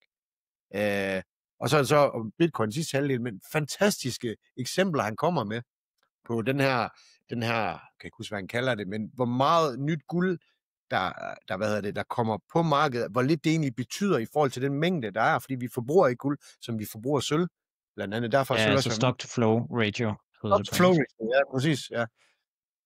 Jeg skal lige lave et plug også, fordi man kan jo købe Bitcoin-standarden inde på shop21.dk, og jeg har selv været med til at oversætte den, så jeg kan kun være enig i den glimrende bog. Peter havde godt nok nævnt, det var dig. Okay. Nå, det var en fantastisk bog. Jeg vil sige, det, hvor jeg læst mange af 100 bøger. Det er noget af det bedste. Mange af de citater, det er fantastisk, nogle af de ting, der... Jeg har selv brugt noget af det, fordi det kunne jeg sgu ikke godt ved selv. Virkelig, virkelig godt. Fantastisk bog, vil jeg sige. Og godt oversat. Jeg har det på dansk. Tak for det. Nej, altså jeg havde det på samme måde, da jeg læste den bog, så den totalt smadrede benene væk på mig, så jeg ændrede syn på rigtig, rigtig mange ting ved at læse den bog. Det var så også derfor, at jeg besluttede mig for at oversætte den til dansk. Det ligger lige her, faktisk. Det ligger lige oppe i bogen. Nej, det er smukt. Ja. Bare lige gøre opmærksom på, at det er ikke en betalt reklame, det var ikke noget, vi har aftalt på forhånd. Nej, det er vi ikke snakke om. Det er første gang, vi nogensinde taler sammen. Vi har skrevet måske 10 beskeder sammen. Ja, så, jeg er en rigtig, rigtig idealist, vil jeg sige. Det er herlig gut. Ja, som medstifter af Shop21. Så. Hvis det er sådan, at man, udover at man gerne vil forsvare sig selv, så man også godt være med til at prøve at skabe en fremtid for dem, der kommer efter os, ens børn eller andre mennesker, der kommer i fremtiden. Hvordan tænker du så, man kan være med til at stoppe den her udvikling uden for det, man selv gør? Altså, du er selv meget aktiv. Jeg tror på, at det pendul her, det skal bare have lov at svinge helt ud, og så ryger vi tilbage. Hvor langt vi skal ud, det er et godt spørgsmål. Men det er jo svært. Det er jo svært, hvor drastisk man kan gå, og hvornår det sker. Det handler også om, at man vil leve i den her, hvad kan man sige, i den her mode, at man er i forsvarsposition. Det er heller ikke sundt for ens krop. Det har jeg prøvet i 1,5 år, hvor jeg virkelig havde så stor plamage i mit skæg, og jeg tabte mit hår, blev helt tyndt. Jeg havde det virkelig skidt. Jeg fik ikke træne, jeg fik ikke spise. Jeg var virkelig langt ude, og jeg lyttede ikke på min krop. Så det er med at finde balance i tingene. Altså, verden går ikke under. Jeg er ikke sikker, men med al sandsynlighed, så er det et paradigmeskift, vi skal have. Og for de fleste bliver det noget rigtig lort i en periode, og for andre bliver det rigtig godt. Så det der med at bevare sin sund fornuft og sin fysiske form, det er sgu et svært spørgsmål. Det er svært, for jeg har selvfølgelig tænkt aller worst case scenario, hvordan det er, og tænkt også at flytte ud af landet. Men så har jeg sådan, så bor jeg så i Grækenland, men jeg taler ikke engang sprog ordentligt, men jeg kender systemet i Danmark. Jeg kan navigere i det. For mig var det nemt, hele her coronashow. For mig var det faktisk noget, det kan lyde skørt, men det var noget af det fedeste tid for mig. Jeg har aldrig udviklet så meget, som jeg gjorde i den tid. Lærte at kommunikere bedre. Jeg tog en masse slagsmål, både på tv, og jeg var interviewet i de fleste blade, eller fleste aviser, medier hedder det. Og jeg udviklede mig utrolig meget, og lærte mig selv at kende, og lærte det her med min retfærdighedssans, og lærte, at jeg egentlig gik mere op i at andre havde færre vilkår, end i at jeg bare selv, og det jeg sgu aldrig troet, jeg altid troede, jeg bare var, hvor jeg er kapitalist, jeg skal bare, det er jeg også, men jeg skal bare tjene penge, jeg skal bare have det godt ski med andre. Det fandt jeg ud af med mig selv. Hvor slemt bliver det her? Det er et godt spørgsmål. Det er et rigtig godt spørgsmål. Jeg kommer for 10 år en tangent, jeg kan ikke huske, hvad du spurgte om nu, Rasmus. Nej, jeg tænker bare, hvis det er sådan, at man nu gerne vil være med til at gøre noget for, at det er sådan, at vi får den her udvikling drejet over på noget bedre. Jeg var lidt inde på det til at starte med. Altså, det er desværre ikke mig selv, der har fundet på det her citat, men ingen begik en større fejltagelse end ham, der kun gjorde lidt, eller ham, der intet gjorde, på grund af, at han kun kunne gøre lidt. Så lad være med at være bange for at ødelægge stemningen, hvis du er til fest, eller ødelægge den hyggelige samtale over spisebord, men tør at nævne tingene, og så formulere det. Det er det her med, at det er modtageren, der bestemmer, så det nytter ikke noget at råbe bål og brænde, vi skal alle dø og købe bitcoin eller guld, og jeres penge, de snart væk, men bare stille spørgsmål, den sokratiske måde, altså Sokrates, stille spørgsmål, og så lyt på, hvad folk de svarer, og stille spørgsmål, fordi man lærer det, når man lytter, og det er også en ting, jeg selv er dårlig til, som mange nok kan genkende til, at det er, når først jeg kommer i gang, jamen så, altså det kan du måske også godt, specielt nok med bitcoin, tænker jeg, og krypto generelt, der, når man har en viden, og man får et spørgsmål, så ind i ens hoved, der sker simpelthen, man har så mange ting, man gerne vil ud med, man tænker, hvor skal jeg starte hen? Og så ender op, at man bare giver alt for meget, og så folk bliver bare overloadet. Så simpelthen stille spørgsmål. De fleste kan jo godt se, at det er en fuldstændig skør verden, vi lever i. Det er jo ikke svært. Altså, der er jo noget, der er rusgravende galt, og der er flere og flere, der slukker for fjernsynet, slukker for radioen, og det rokker den fjerde statsmagt så over, for de tjener ikke ret mange penge længere, folk køber ikke deres aviser, abonnerer ikke på samme måde, men det er jo fordi, folk godt kan se, at der er noget galt. Der er for meget negativ. Det er jo hele tiden negative ting, og nu tjener nogle gode nyheder, siger de så en gang imellem. Så ja, og så slutter vi af med en lortenyhed, så man rigtig kan sidde derhjemme og være mut. Men snak med politikeren på gaden, kom med, når man møder dem, og det kan man i øjeblikket. De står ude på alle gader og stræder, så ytre sig. Skriv på Facebook, jeg ved godt, på LinkedIn, Twitter, ikke så det i dag, og Instagram. Tonen er meget skinger, men stille spørgsmål. Og ja, for ens egen vedkommende, jamen, det er der, man virkelig kan gøre nu. Det kan være, man kan bruge al sin tid. Jeg har mistet en, jeg ikke mistet ham, vi taler ikke så meget sammen længere, men ellers hele min omgangskreds, der var stort set ingen, der gik med mundbind, eller er vaccineret. Altså, jeg ved ikke, om det er, fordi de lyttede på mig i så mange år, og de lyttede på mig i starten. Jeg ved det ikke. Men i hvert fald ytre sig, og ikke være bange for, og at der er nogen, der ikke synes, man er lige så sjov og sej, som man var engang. Der er altså ting, der er vigtige, end bare at snakke om hver hvilket fodboldhold, der vandt. Vi står over for noget, og det kræver selvfølgelig, at man kan spotte problemet, for at man gør noget anderledes. Og der vil jeg anbefale, at man går ind og lytter på Christine Lagarde og Augustin Carsten, som er den her rigtig sjove karakter for Bank for International Settlements, som har sagt direkte, at problemet med pesos og dollars, det er, at vi ved ikke, hvad folk bruger pengene på. Med CBDC vil vi have absolut kontrol. Han er direktør for centralbankernes centralbank. Så det er hestens egen mund. Jeg vil sige, bare gå ind og lyt, og så prøv at smage efter, eller mærk på det. Føles det som noget, der gør mit liv bedre eller ringere? Og hvis det er bedre, så skal du ikke gøre noget. Så skal du bare lade dem styre hverdagen. Og hvis det er ringere, så bliver man nødt til at tage stilling til det, og så derefter handle ud fra de informationer, man har fået, træffe en informeret beslutning. Eller handling hedder det. Ja, glimrende input, synes jeg. Jeg vil sige, en ting, jeg også vil nævne, det er, at jeg synes, man skal prøve at være empatisk over for folk, og man skal lade dem have ret til at tage fejl, så lang tid, at det er sådan, at de ikke angriber ens ejendom. Og jeg tror, man ofte får bedre respons, og man får folk til at lytte mere, hvis det er sådan, man accepterer, at de har altså også en ret til deres synspunkt, og de har også en ret til at have en anden holdning, som man er ret sikker på er forkert. Men lad folk være dem selv, og være dig selv. Det vil jeg sige, det synes jeg, det kommer meget tilbage til.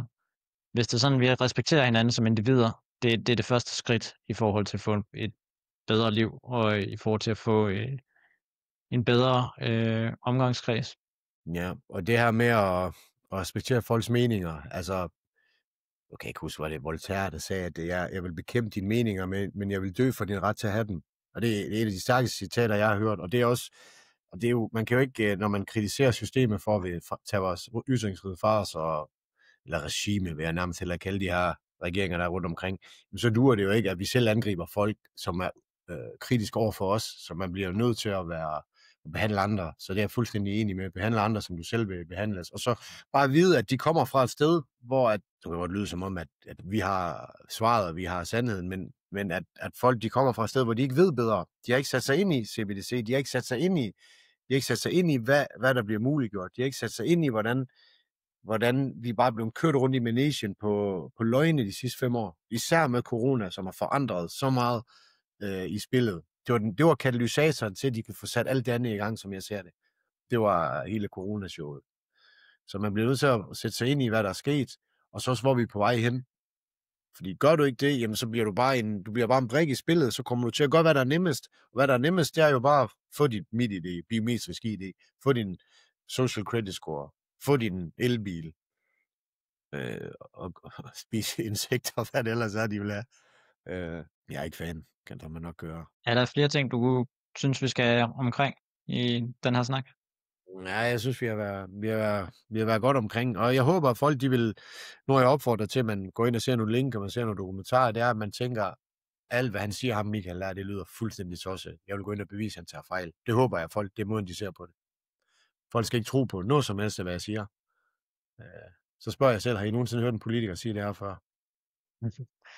Ja, så lav din egen research. Jeg skal i hvert fald nok putte nogle links ned i shownoterne til blandt andet dit DK4-indslag, sådan at folk kan hoppe ind og se det. Jeg vil helt klart anbefale det. Der er noget mere omkring CBDC'er, og også en god juxa-position mellem det Morten Løkkegaard siger og det du siger.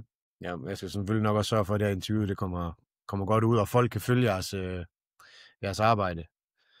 Så det er nogle gode folk. Du kender jeg kun Peter, men jeg har intet dårligt at sige om ham.